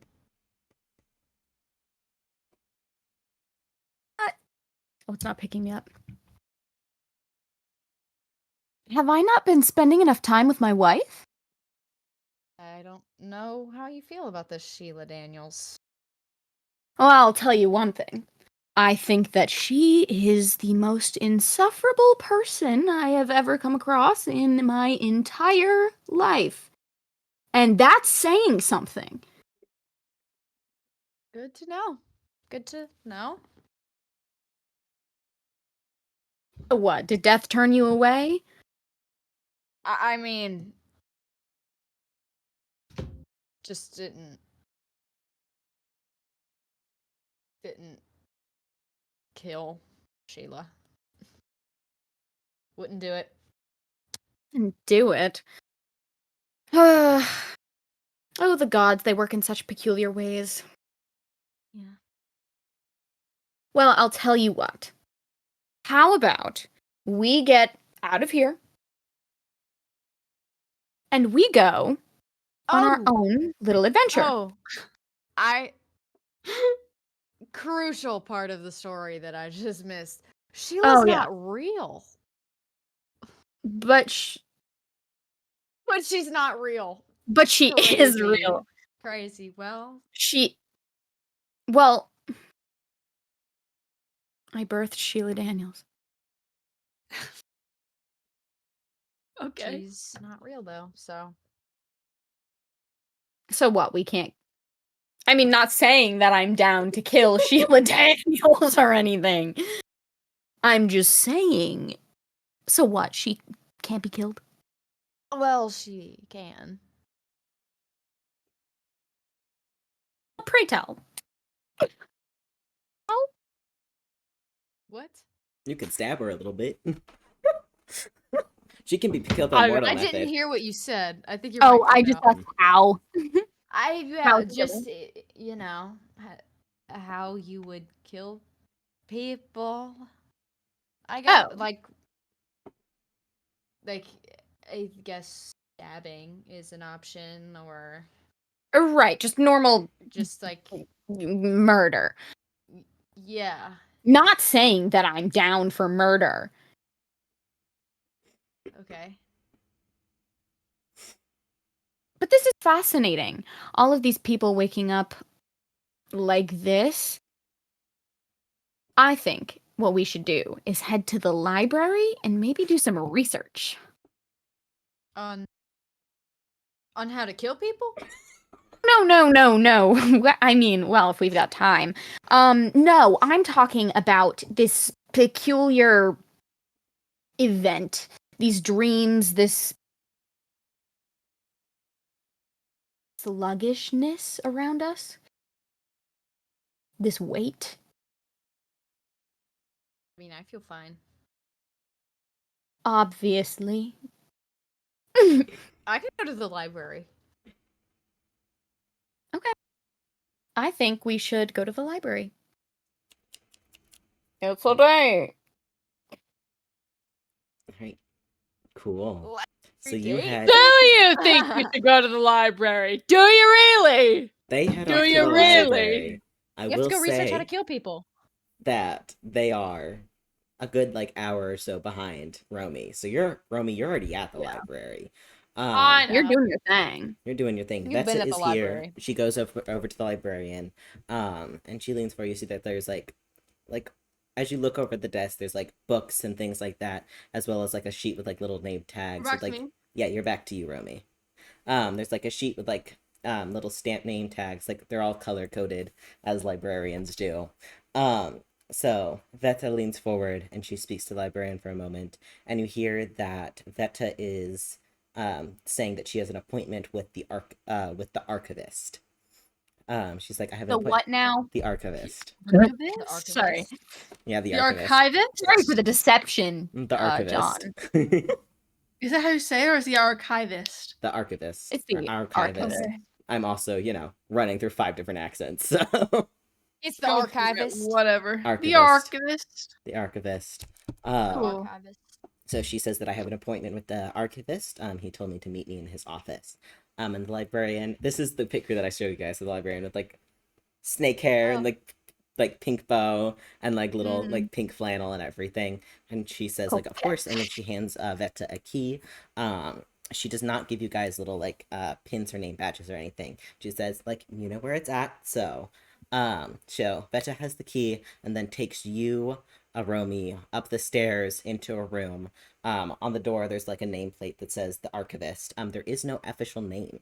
You notice like there's no like first name last name. It just says archivist on this door. So she turns the key in, opens, and you know that you're in like some kind of like office type area. But when she opens the door and steps through, um, the room seems far bigger than it should. It's a one of those spaces. One of those little funky little spaces. Magic Like a TARDIS? room. When my boyfriend talks about this Like a all the time. TARDIS. Bigger on the inside? Space is Magic room. Why don't you just call the bigger doctor up? inside than outside. No, that's not what it's called. Oh, whatever. Keep going. Yeah, it's like a Are you TARDIS. It's thinking bigger on of the the inside than TARDIS? the outside. I know there's a name for it specifically, but I can't remember what it is. It's not liminal Oh. spaces. Oh, it's I'll Google it. You guys continue. I'm trying. But she takes you into this room. It seems bigger than like what it should. There is no one is in this room. There is just the Oh. two of you guys in this room, and she takes you over to a little desk, not like a desk area. Because you see there's a desk off to the side, but she takes you to this little seating area by the desk and sits in the seat, and like Uh-huh. offers you a seat, and then sits in the seat across from you. So, darling, I want to be upfront with you for a couple of things. However, I need you to understand that where I'm coming from is a place of very secure information. You have brought into me, whether you discovered it or someone else discovered it, you have brought to me a piece of information that changes what I knew and what my people knew about this group. However, I do want to set, I suppose, some boundaries here. I'm going to make you an offer. If you do not wish to accept the offer, I will say now that you will not remember it. However, regardless of whether or not you accept this offer, you will know the information that I can give to you currently. What do I gain from this offer? What? I am a part of an organization called The Reputation. I fucking knew it. I knew it. Mm-hmm. It has been going on for a couple of years. I am known as the ambassador. Me and the people that I work with, we go out, we collect information. We are an informant group. We have lots of people who work in spaces like this, like in the libraries and archives, in different areas of government. A lot of very high, powerful people in positions to know what's going on with the world, what we need to keep track of, and if it reaches a certain level, what we need to take care of. We have been looking into this group. We've just been calling them the Shadow Men for a while since we haven't not been able to have an official name for them. We've just been calling them the Shadow Men, these people with like faceless masks who dress in all black. From what we were aware of, there's more of them, I believe. From what we have gathered, it is an assassin group that we thought started operating about 3 years ago. But this paper, this is dated for 5 years ago for the murder of Hunter that happened 5 years ago in this place. That is earlier than what we thought. This, like the Shadow Men were operating. I can give you the locations that we're aware of. We do have 2 names currently that we're looking into. We're not certain if we're pretty sure that those are the names that they've used as like names to be hired under, but we do not believe them to be their actual official names. We are still looking into that. The offer is you normally we would wait years before giving this offer to people just to know what they're doing, who they know, why, if they would be a good fit for us, things like that. But um, the guard, or Ivan, as you know him, um, promised me that Guard. the guard, yes. Everyone in this group has their own like individual titles. That way we do not give away our personal identities. The archivist and the room that we're in right now is one of them. I am known as the ambassador. He is known as the guard because he comes with me on my missions to other countries. The lady who runs this entire operation is known as the lady. Um, as well as there's quite a few others, but for again safety reasons, security reasons, I can let you know more information if you choose to join. Um, but the guard has promised that you would be a whether or not a good fit for the operation, you could decide that for yourself, but at least someone who would not betray us to outside forces. And if you are also looking into these shadows men, the shadow and the flame, the names that you've brought to me, I imagine we are working towards a similar goal, Which is which is again information and then being able to stop a group like these who are attacking and assassinating people for, at the moment, an unknown cause. Many years ago, we took down like a very similar organization before who was also like going in and either assassinating nobles, burning like artifacts and important books, people that are essentially trying to stamp down on information. We are trying to collect it and disperse it. yes, Yes? yes, yes. Excellent. I will say this though, now that you've agreed, Romy, thinking wise, that's your first impulse, right? To say yes. There is no thought of like betrayal in your mind. No. No. Um, Thank you. I will, now that you've agreed, will say that I was running a detect thoughts on you, so she could read your mind. But it's only surface level thoughts, nothing deeper because you would have to roll for that. But she was basically just trying to Okay. make sure that your initial thought was like looking back into essentially like betrayal type thing. So like Yeah, just trying to yeah, be, yeah. because that initial flash of yes was like I fully agree. Like there's no like Yeah. secondhand thoughts. Yeah. So I did not look any deeper. I would not without your permission, as well as the if you had not agreed with the offer, I would have wiped your memory, but I would have still given you the information I know, just not a part of the reputation. So, here is, and then she reaches over to the desk and takes over a contract and holds it out to you.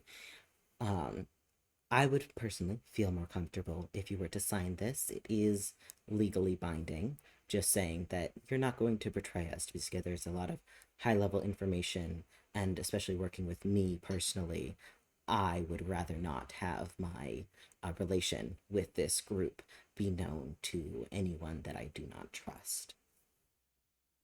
But it does not say that you have to do anything. If you wish to only receive information, you can do that. If you wish to tell us information, you can do that as well.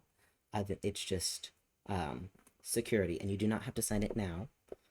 You can sign it later. You can look over it, like whatever you're comfortable with. I do not need. There is no pressure, of course.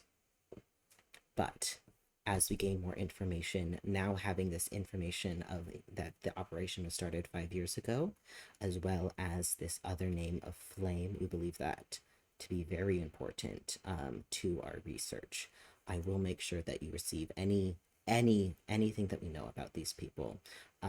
We do have a stack of documents that the archivist has been putting together on this operation that I can send to you whenever you wish. It's going to give you names, locations, places, as well as just like a constantly updating book of all of the new information that we receive. I will say that we do receive a lot of misinformation, so I would not take everything as truth. We do our best to double check things, but especially when you're dealing in secretive organizations like this, we cannot be certain that everything is 100% accurate. So, Is mhm. this group involved in the overthrowing of? Yes, it is. It is. I reached out to the people in the group just to make sure that they were okay with it, that I would have backup if necessary, as well as support in helping to restart Sylvania as a less oligarchical society, be able to give more support to the towns and the cities that need it, as well as helping to make sure that everyone who is working wishes to be working. It's not an operation that I take lightly. I've been working on it for a great many years. So it is a part of it, but it is not its sole purpose. It is a benefit, but it is not the only thing that it does. Okay. I'll thank you. Of course. If there's anything you need, anything you wish, just you can either, if you feel comfortable, send it through the post, or if you flip over and then she does hand you a it's a very small like pocket type notebook. There's only like a handful of pages in it, but she hands you that.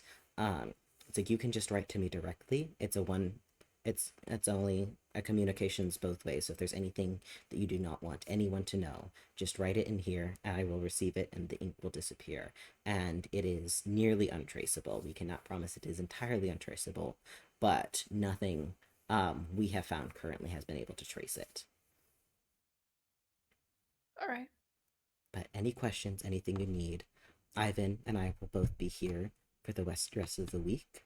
Um, we'd be happy to answer anything that you have. I know obviously you are more comfortable with him, and I completely understand. If he had the authority, I imagine that he would have told you about this himself, but he does not at the moment. He is still very new to the operation as well. That's completely fine. I appreciate you coming to me. Of course. Of course. You do not have to tell your friends about it. That is up to you. If you do, we would like to know just so we can keep track of those who are aware. There are a few others here that are also part of Reputation. If you've met Nim, she goes under the title of Librarian. She is the easiest point of contact in Willowfell if you choose to stay here. And then it's me, Ivan, and then I believe at the moment we also have Rose is a part of the audience as well. I don't believe you've met her, I but don't think so. that's all right. That's not a problem. Just letting you know who all is here, who all you can turn to. But again, anything you need, I'm here for you. Thank you. Of course. And like she opens up the door and locks it behind her. As soon as she locks it, the door disappears. And it is just a blank wall That's again. delay. That's cool. Wild. So, and she leads you back into the library, and you are free to explore or go back to the Coliseum. Dell and Ash, welcome to the library. We are at the library. You are at the We're library. doing our library things. You're at the library. You walk in again, grandiose. You see the posters of Barb. Dell, you recognize Nim right away in that picture of like all the sponsored people for. It's like thank you for sponsoring us. My girl. It's like you can see like she's not in all of these posters, but you can see like her little signature across the lots of these things.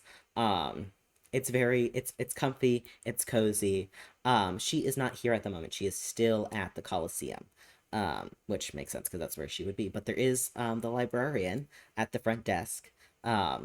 She's got like snakes for hair and her little pink bow and her pink flannel and her glasses with a little like charm glasses chain, and she's just at like she's sorting through books at the moment, but she looks up and sees you guys and it's like, oh, hello, welcome to the Willowfell Library. It is so nice to meet you guys. Hey, Hello. it's not picking up. Hello. Sorry, mic issues. Hey, Hey. nice to meet you. Of course. The Willowfell Library, stunning. Oh, thank you. It's very beautiful. Like, I mean, I can't take the credit because I fairly new in everything, but it's one of the most gorgeous places, if I do say so myself. What just happened? Did I miss something? I don't Both of know. you just went like The prolonged S was really funny to Prolonged me. S. Yeah. I mean, she's a snake. I was about to say. Yeah. She is a snake. snake. She has Oh, I snake for didn't hair, notice it. I was and like, she has huh? snake eyes, and she's a Okay. snake. Mm-hmm. Well, perhaps you might be able to help us then. Of course. We're looking for books on Hmm. maybe well, surely you noticed that everyone was a little bit sluggish today, huh? I mean, a little bit, but um, I don't. I'm kind of bad with people and like reading them and everything. It's not really my strong suit. You look down and she does have like a little lanyard, and like a little like it's like autism pin, like I right was about on to their say she's got thing. an Love autism it. pin. She does have an autism pin. I too have an autism pin. Love autistic people. As an autistic person, whoa, I love autism. Okay. Oh, yeah, of course. Sorry. Well That's then, okay. I was wondering if you could help us figure out what kind of books we should be looking into to figure out what might cause a bunch of people to be tired, sluggish. That would be. Oh, I think I know. Ooh, but I don't. Sorry. I think I did this out of order. What are your names? And Oh, I'm Danny DeVito, Uh-huh. and this is Ash. Ash. DeVito. DeVito. Ash DeVito. Oh, okay. Yes, yes, yes, yes. Sorry, my bad. And she looks through like a little like book and flips it over and like she does a little clap and then like goes over to the name tags and then takes two name tags and hands it out to you guys and they both say Ash and Del DeVito and they both have a like a little like purple book on the ends and Nim is purple. These are Nim's pins for the people that Nim like is like free range. Like I trust them, free range of the library. So you have little name badges with a little purple book on the edge. It's like okay. I love. Wait, and you just said your name was Danny. Oh and yeah, you I were did say my handed name a was Yeah, name well- Danny. tag that says Del. No, the name tag says Danny DeVito. Because Okay, Nim knows you as Danny DeVito. She was also hard to you to introduce yourself as Del, but she's like, he said Danny She's like, DeVito the "None of my most, business." so I'm gonna go with Danny DeVito. He can change it if he Yeah. wants to. Our name tags are the DeVitos. Yeah, they're the DeVitos. And then she also Worst has thing I've ever done. It's Yes. so deeply funny to me. You gave And me a now bit. it's so intertwined into the I story. know. It's part of our lore now. Yes. Yeah, and then you see on her name tag it says Zulki, so that's Zsulki. Zulki. Aw. I love her. I would die for her. Like okay. I yes. don't know her. I would die for her. Of course. Okay, so that makes this a lot easier because I think the couple of the things that you might need are in the restricted section, and we kind of only let those for people who are, allowed in there. Can't exactly have the public touching more fragile books. So she takes you guys out. She is in a wheelchair. So she's got like her little wheelchair handles and everything, and it's all like decorated with like I a little would book die bag for on the this back. girl. And Also, I would die for her too. she has like pink I would spokes and Die everything. for Like her. this is her chair, and it is library themed, and it is pink I would specifically. die for her. I would die for her. If you touch her, I'm coming for your left shoes, buddy, and I'm shaming them. All right, cool. Right, So just- she takes you guys over. She takes you guys over to the stair. There's like a little big magical circle. And you realize as you both step into it, and she like taps something on a wheelchair. It's an elevator. It's a big magical elevator that takes you guys down and closes the top of it because she doesn't need to walk. So why would she walk? Mhm. So the elevator takes you down into the restricted section. You see it's not it's still like it's less cozy as like the very like normal bookshelves is a lot more like academic research. Like there's like books and spines. It's very well cleaned. But there's no like posters and like fun little art things scattered all over. This is for people who are like looking for something specific. Mhm. So, she takes you guys over, and she, and as she's like doing like little flicks of her hands because she's a little wizard as well. So she's collecting a little stack of books, for you guys. Um, so she takes you guys over to this little like seating area, and she's with like big old stack of book. There's a stack of books that seem to be a lot better condition, a lot easier to be handled, as well as like a couple of like little cases then for protected books in boxes and everything. So she does hand you guys both a pair of like magical gloves to like be able to turn the page of those books without having to worry about them like falling apart or like oils or in your case water and fire getting on more Yes. fragile Oh my type book. god! Why did we Correct. Why did we go to the library? Whoa! They have gloves for these. That's why there's gloves. I thought am about this. fire. Oh, Fire perfect. in the So it library is right like now. magically, it's like gloves made specifically for handling fragile books. Yes. So anything like super, super fragile is like fully locked in glass cases where you have to like be in like a certain like level room. But like in all the books that she's brought out for you guys, she has her like more easy. You can just like flip through it really fast, and there are ones like, hey, don't use magic on it. Don't read it. Like, be very careful with these books. They will fall apart. And that's why she is Yeah. here with you and not just letting you guys run amok. Um, so she takes out these books. Cool. So you have these stacks of book with you guys. If you want to roll investigation for me, or no, you guys are bad at investigation. Never mind.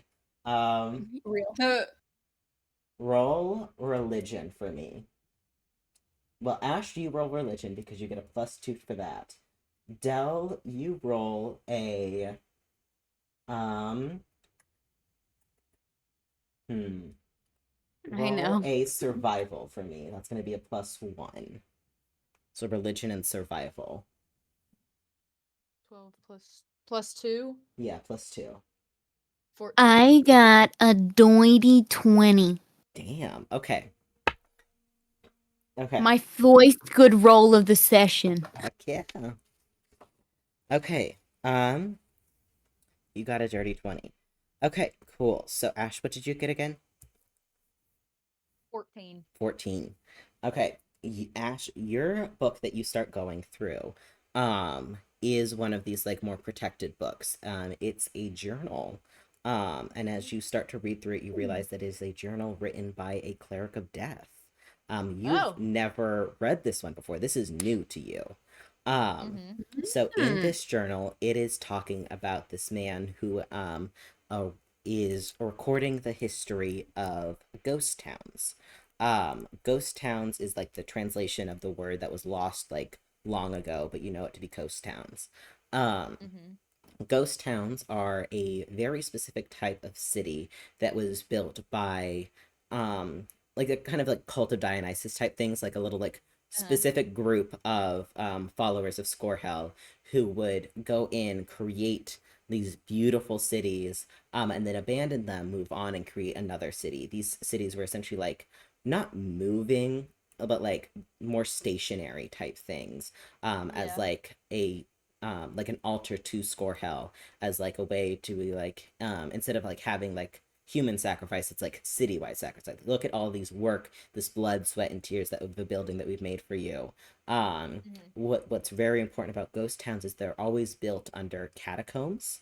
And that you find that's you've known this before about like you've heard rumors about ghost towns, but this really goes into it. So it talks about how these people would go to like abandoned battlefields, where people like there was like big wars and a lot of people died, so they essentially bury the dead in these massive catacombs and then build the city on top of it. And then at some point, the city would essentially be like subsumed by death. So death would take the city into her own and put it in the underworld, as Okay. places for like her like the dead souls to live in. Uh-huh. It also mentions about so it stops and you see that the date is like before like the new era. So before death was vanished, this journal ends and it talks about the location of the most recent ghost town. It is in, hold on, that I need to grab my notes for because I have a specific place for it and my brain cannot hold everything in my brain. Where's my maps? There's my map. So it is in it's in Endar, this little tiny little country, like right between Sylvania and Rithad, and like on the borders of the wildlands. So it's like a very small little country that's framed by two rivers. So that is where the last ghost town is mentioned to be currently building, but this is dated since before death was banished. So that is what you find. Not a Hey. lot of information on why people are tired, but information But for good stuff. but good shit. Food for thought. Uh-huh. Um, Dell, you find um one of the old, like you're looking through a lot of books. There's a lot of like history of like magic and spells. There's like spells like massive sleep spells, like poisons that can make people like really lethargic and tired.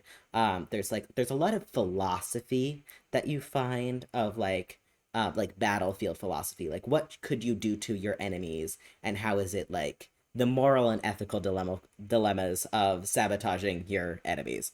That's what you find a lot of, and they talk about a lot of like how like if we make them sleepy and still beat their asses, does that still count? And then people are like, no, that's not fair. We need to fight like one on one. And then people are like, but some people have more powerful things than others. Does that make that fair? So like a lot of like more like philosophical type things. Um, you do run into um it's not one of like the protected tomes, but it is like a far older tome, and it is the epic, like the handwritten epic of the banishment of death. So this was written about 700 years ago, right before like right after the beginning of the new era, which is what you guys are in. um so you know this story, but this one seems Is to this go. the only copy and has Ash read it? You have read similar ones, but this seems to be like the original copy. Gotcha. So you've read like copies of copies, but you Yeah. haven't read like this I haven't read the original original. copy because Gotcha. handwritten books before the printing press. So, Dell, Noted. you know the story of the banishment of death. Of course you do. Like, you don't go to church and not know the story of banishment, especially with Avaris being the daughter of the sun, the moon, and the ocean. The moon was very important in the banishment of death. So, but as you're reading it, there's inconsistencies. It was. Yeah, it was. Why are you so interested in the moon? Furry? Not fucking. Why do you What does that have to nerdy about do? that? What? Why? I actually would why like to make. I actually would like to say real quick, I've got nothing against furries, and I want to make that so clear so that no one feels attacked in the audience No, here. you're good. You're good. I'm also not streaming. Oh, thank God. I've not been streaming. You're good. You're good. What does that have to do with furries? Just like werewolves and the moon. Romy's not a werewolf. Where are you getting this? About this book. Yes, let's hear about this God, book. no. Let's move Hear on. about this Okay. book that I'm not supposed to hear about. I mean, like Dell can absolutely tell you about it. Like, but so in this Yeah. book, you're seeing a couple of inconsistencies to the story that you know. In the story that you know, um, Death was the killer of the old primordials. She was the reason that light and like darkness, fire, like water, like the elements have all like scattered and disappeared. She's Death, destroyer of worlds. Like she is the reason why the world has changed. Um, so there was a point where the gods of the pantheon um, decided to group together and to banish Death.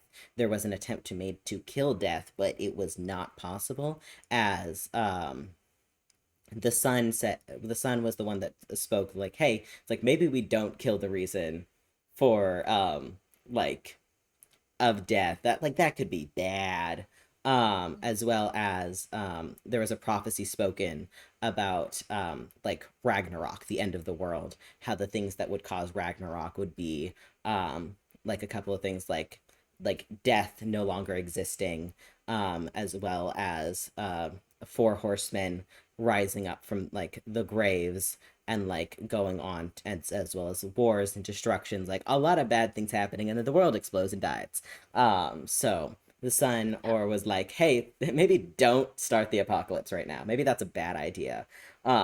Don't do that. But in this myth, the inconsistency that you see is in the myth that you know. It was the gods all joining together, defeating death in battle, and then banishing her to the underworld where she can no longer walk the mortal plane. You've only ever heard of it was everyone against death, which is why the myth was like so powerful, because like, hey, it was us all joining together that could defeat this person. Like it could not be one of us, it had to be all of us. It was us and our heroes. Like we did this impossible feat. In this End game original, moment. like exactly. In this original myth, you see that there is mentions of someone of Death's right hand. You've never heard of Death having a right hand. She has always been a solitary goddess. There has only been death and life, and they have been in constant war against each other. And here in this myth, it is talking about Death's right hand, who pleaded with the gods to not do this, to like find another way, to like reason, and took what was supposed to be the final blow for Death, um, and twisted that magic into making it banishment. So instead of the gods banishing Death, it was this right hand that took that blow and twisted it so Death would be banished.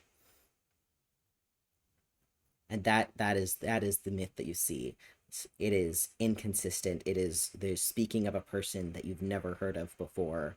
Um, and as you look through the tome, it never says like a name, it never says power, and it never also says what happened to this right hand. So, however, it does say in this tome the epics of like the plagues that like the plagues of the apocalypse, like the signs that the apocalypse is coming. And one is locusts and like rivers of blood, as well as people becoming like exhausted and tired and not being able to like essentially becoming like the walking dead. Like they're alive and they're breathing, but they are not able to like function and like fight, essentially making like any kind of like battle like more of people like just unable to actually do battle with each other. Casual, yeah, Yeah. casual.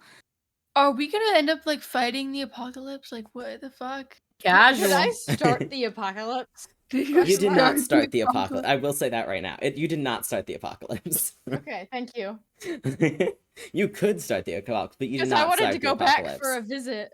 I don't want Um, to start the apocalypse. You did not start the apocalypse, but that is like one of like the signs of death. But there's also like other things, like as you look through the books for like signs of the apocalypse, you also know that there's like some dumb shit, like 5 eclipses, like dead kings. Okay, which one? It's been Yeah. 700 years. There's a lot of dead kings. So it's like a lot of things Real. that you're like, okay, cool. So anything could be a sign of the apocalypse. But like you realize like as you're looking through the books, like the locust, the rivers of blood most likely have something to do with like in relation to death. So like a large amount of people being tired, because you notice like in the other books that you read, there's no like spell that makes like a city exhausted. the only thing that has made like large like city-wide groups of people exhausted has been in some association to death, but it's never like if this is intentional, if it's just a side effect of her being here, or if it's like not real. So Do you think Dell like can connect the dots at this point? I think Dell can connect the dots at this point. Oh wait, they have company. They have company. Do not forget they have company. There's Yeah, there is. They do like, have company. They do have company. How do we get rid of the company? I think we're gonna have to leave. Hmm. Oh. Okay. I've got this. Can we read more books? Yeah, Oh shoot, we should. you can do another. What are I you would guys like to looking read for? another book. Yeah, what are you looking for? Okay, I actually do know what I'm looking for Mm-hmm. because now I'm kind of curious about what might be in here about Ivaris. Yeah, absolutely. I'm curious about my god. Roll a. Okay. Shit. Of course, I used my really good roll a second ago. So now it's my turn to learn about my god, and I'm gonna get a 2 or something. Roll. Shit. Okay, because your main things are low, so that you can like have good persuasion, performance, and deception. Yeah. So just roll, and we'll just work from there. Okay. Is that another 9? I got a third 9 today. God damn. Okay. Not a good roll to be repeating. Okay, we're just gonna go add one of like your plus ones and just make it an even 10. That way you hit that DC. Cool. So what are you trying to learn about Ivaris? Well, I think it would be interesting to find out a little bit about um her time walking on the amongst the world. Yeah. And like how to spot her, I guess. That could be cool. Yeah. Okay, cool. So you do find a it's comes from like a couple centuries ago, very much like the like, hey, like there's a new god, like signs of the new god. So like a lot of her signs are like she's often found in like her temple. She'll show up if there's like a large amount of deer. There's most likely you just start talking to one of the deer. One of them's probably a Varus. um like if you just hear like a ticking of a grandfather clock or like clocks in the back of your mind, she's probably close. She's also found a lot of times in like if shit's going down and like there's like a mystery afoot, there's like a hit or miss chance that she's there somewhere. But it's very vague, because it hasn't really happened much. But it also says that um she's always shown with like her like it says like things to like put on your altar for Varus, and it's like she's real into like antlers and like amber, like the like encased amber, as well as people apparently have had really good success with like mystery novels. Just putting that there. Or she tends to talk with a lot of like writers sometimes. But there's a lot of like just there's so much like just information there that there's things that are like possibly contradictory, because it's very new, this book, new for like Avaris. Like there's worship like, hey, like everyone needs to be secretive about this goddess, and then other people being like, no, everyone needs to talk about this goddess. Or it says that she like shows up when like you're in a big like you get internal change, and then other people being like, no, she doesn't show up there, she wants change, like you could do whatever. So like it's very contradictory information because people are still like figuring out her religion. But you see like a lot of deer, a lot of like clocks. She seems to really like books, as well as like pretty shiny things that like don't make sense. If you don't understand something, put it on your altar, maybe you'll understand it, who knows. That is what you find on a 10, is just like, huh. A lot of stuff that you knew already, of like clocks and deer and like time and change and mystery. And then people yelling at each other of how this goddess behaves. but Mhm. nothing about the goddess herself. Just like, here's how the religion of the goddess works. No, this way. No, this way. Nope. Oh well. So, Ash, what are you looking for? Hmm. Has Ash heard about this like right hand? Ash has not heard about this right hand. It hasn't been mentioned in any of the books. Because you've read a copy of the copy of like the I original, didn't like read the handwritten original. epic. Like very few people have. Yeah. Which is why it's in like you have to wear gloves and things like that.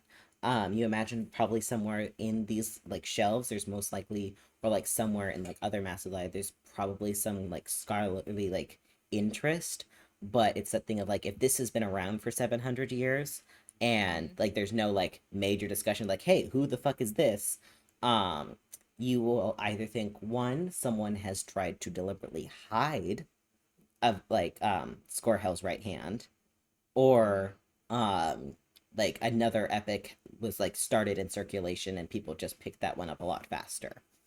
As because the epic that you know, or the epic that you know, is a lot more like good guy bad guy instead of like hey like complicated moral dilemma. That's a lot easier to feed to people than Yeah.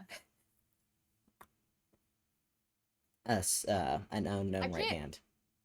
I can't think of like anything specific that I'm looking for, but like in my head, Ash is like getting carried away in the I love books and reading about this goddess, and I just need to read more to see if there's anything that I like. Yeah, if you want to roll another religion for me, we can see if it'll hit. It's like So anything like higher than 10. if there's any facts that Yeah. Ash doesn't know. 13. 13. Um, you do find a history of vampires by one Helsing. Um, Okay. it Wait. is Helsing, as you know is one of the names of a cleric of death. Or paladin of death, don't remember. Like a follower of death is named Helsing. And Helsing is talking about the morality of vampires and death. And talking Mhm. about how his mission is to like essentially eradicate vampires from the world because they have made a slight against death by refusing to die, that the balance has been broken since they Mhm. are alive again. Like you're only supposed to have one life unless like but they have decided that they choose to have a new life, and that Mhm. is affront to death, and thus the balance has been broken and his job is to fix it. Okay. So it's talking about old history. It's talking about like different like how many people you need to attack, like how strong are vampires, like how to tell if a vampire is stronger than another, um, Mhm. as well as like it's talking about like how the younger the vampire is, the weaker they are, the stronger they get, the more powerful they get. So it's easier to knock them out at about like 100 like 100 200 years old. If they get any older, that you're dealing with a lot more issues. It's also talking about like vampire clans, like the sire that usually like controls like multiple people, as well as like the sire and like his brides. So these are like specifically hot women that he chooses to be his vampire brides, and then like Mhm. various other like people in the vampire clan. um it does talk about, since this is written after the banishment of death, it does talk about how there is a few vampires that are essentially like do not touch. Like these are vampires that like don't kill them, But don't fuck with them, like don't mhm. don't go near them, because either one, they're far too powerful to be killed, or two, they have made some deal with a god, or that makes it like, because how Scorehell was saying like hey like we can't kill gods chose like other gods chosen because that requires like nope, the other gods don't like it, and if it's by specifically my people, they especially don't like it. So it's like, hey, these like guys are chosen by God, so like please don't kill them because we'll get in trouble and it'll be very bad. So it's mentioning like a couple of them. There's no specific names in it. It's just talking about like, hey, like we're still trying to figure out who these guys are. But Skorha has been like, hey, check before you stab people, please. Like I'm already in trouble. Don't cause more. Yeah. So. Okay. Okay. Oh my god, I'm about to lose my Duolingo streak! I have 1 minute to midnight! You better do it, dude. All right, awesome, cool. So you've got your books. Romy, you're heading back to the Coliseum, correct? Yeah. Or is there anything else you want to do in the library? Nah, Roman's about to fucking pass out. Slay. So you go back to your room, like conk the fuck out, unbothered by anybody. You do, however, as you go into your room, there is a little package for you. It's all like fancy little package wrapping and everything, and it says your name on it, like as on a little tag. I don't know whose handwriting. It's Ivan's. We knew. We knew. Anyway, I'm gonna open the gift. Open the gift, and it's a little like a very tiny jewelry box with a pair of very thin gold hoop earrings. They're fairly small. They could either be put in your ears or put in braids. You do notice on them that there's like little like tiny runes etched in them that are runes of protection. So by wearing them, they up your armor class just like a little bit. That's so cute. Oh my god. Yeah, that's adorbs, and I love it. And Romy God. sets it on their nightstand immediately and conks the fuck out. Cute. I lost my streak. No. It was too late. But so Romy's out. They have their gift from Ivan. All right, cool. Dell and Ash, you have your books. Well, you don't have them because you can't check them out because they're from the restricted Yeah, but section we've since read unsafe. them But now. you've read them now. And Zulki tells you to like come back at any time. You guys are always welcome. And then she does let you keep your name badges. So like your name badges are yours. So you can put So that. we're leaving right now. Yeah, you're leaving unless there's like Can- anything else you want to do in the library. I need you to know I am going to make these name tags. They will be made. Can Ash make I'll a bring pit yours stop? to VidCon. Yeah. Can Ash make a pit stop? Uh-huh. Can they look for like just look around and see if there's any like like news, like current newspapers or maybe like specifically like a fashion magazine or something? Yes, there are fashion magazines, and you are able to check them out. Can I check one out, like a Yes, current one? absolutely. Whatever the most recent one is, can I check that one out? All right, cool. There's two most recent ones. There's one from the that lady, like from the house that Lady Veta mentioned in episode 1, the House of Pyre. It's their most recent fashion magazine. It's the spring edition, and there is also from the House of Lebanon. Is the other one. Let's do the spring edition. The spring edition. All right, awesome. So you're able to check that out.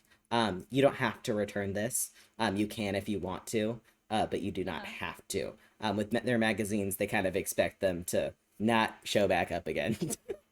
Because they get destroyed pretty easily because it's a magazine and it's not laminated. But there's also like a good like a couple stacks of them as well, so it's not like you're taking the only one. So you take the spring edition of the House of Pyre and you go back. Adele, is there anything that you wanted to check out or take home? Nope. All right, cool. So are you conversing now that you lost your, well, she's not a trail, she's just doing her job. Oh yeah, she was just doing her job. We She's don't just hold it doing against her her. Exactly job. what she was supposed to. We're just being careful. Like fair, valid.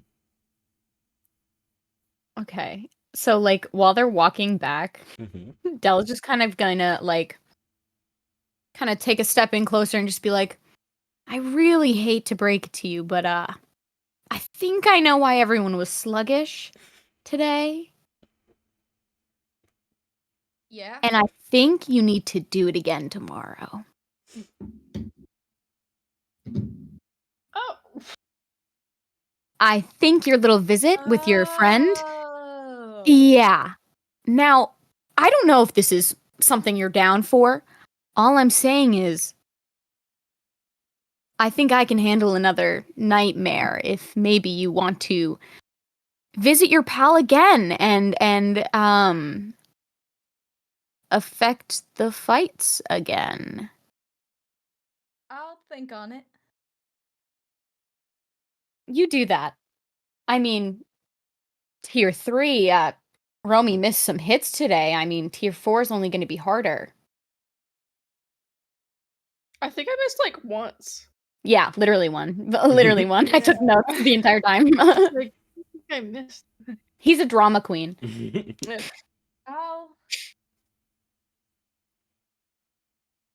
I'll think on it. Thank you. Okay. That's all I have to say. I was about to say I like. All right, awesome. You return back to your rooms. They're right next to each other. Mhm. You go in. It's like, and you sleep? Is there anything else? Ash stays up reading the magazine. Ash stays up reading the magazine. Magazine wise, it's a lot of florals for spring. And that is what it is called, florals for spring. Yeah.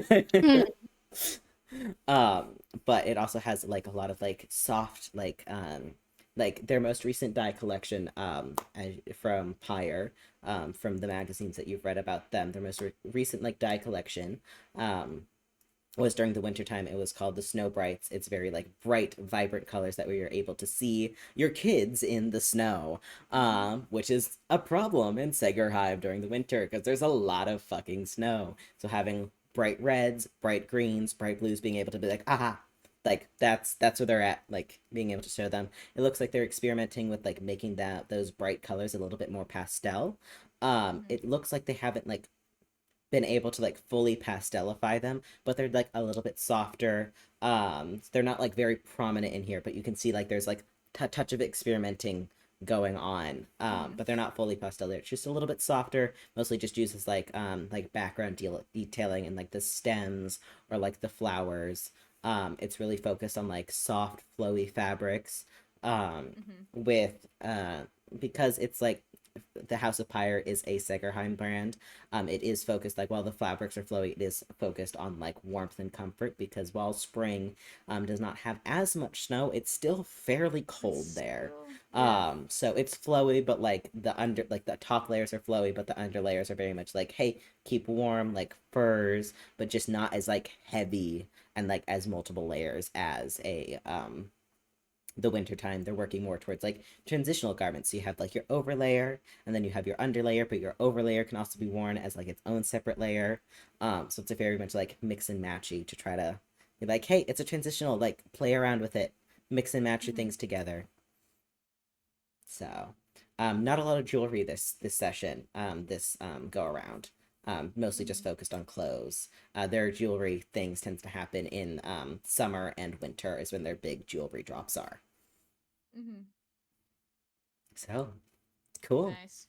That is your magazine. And then you guys all go for a potentially restless night. I will say though, if you do contact Death again, you did not tell Romy.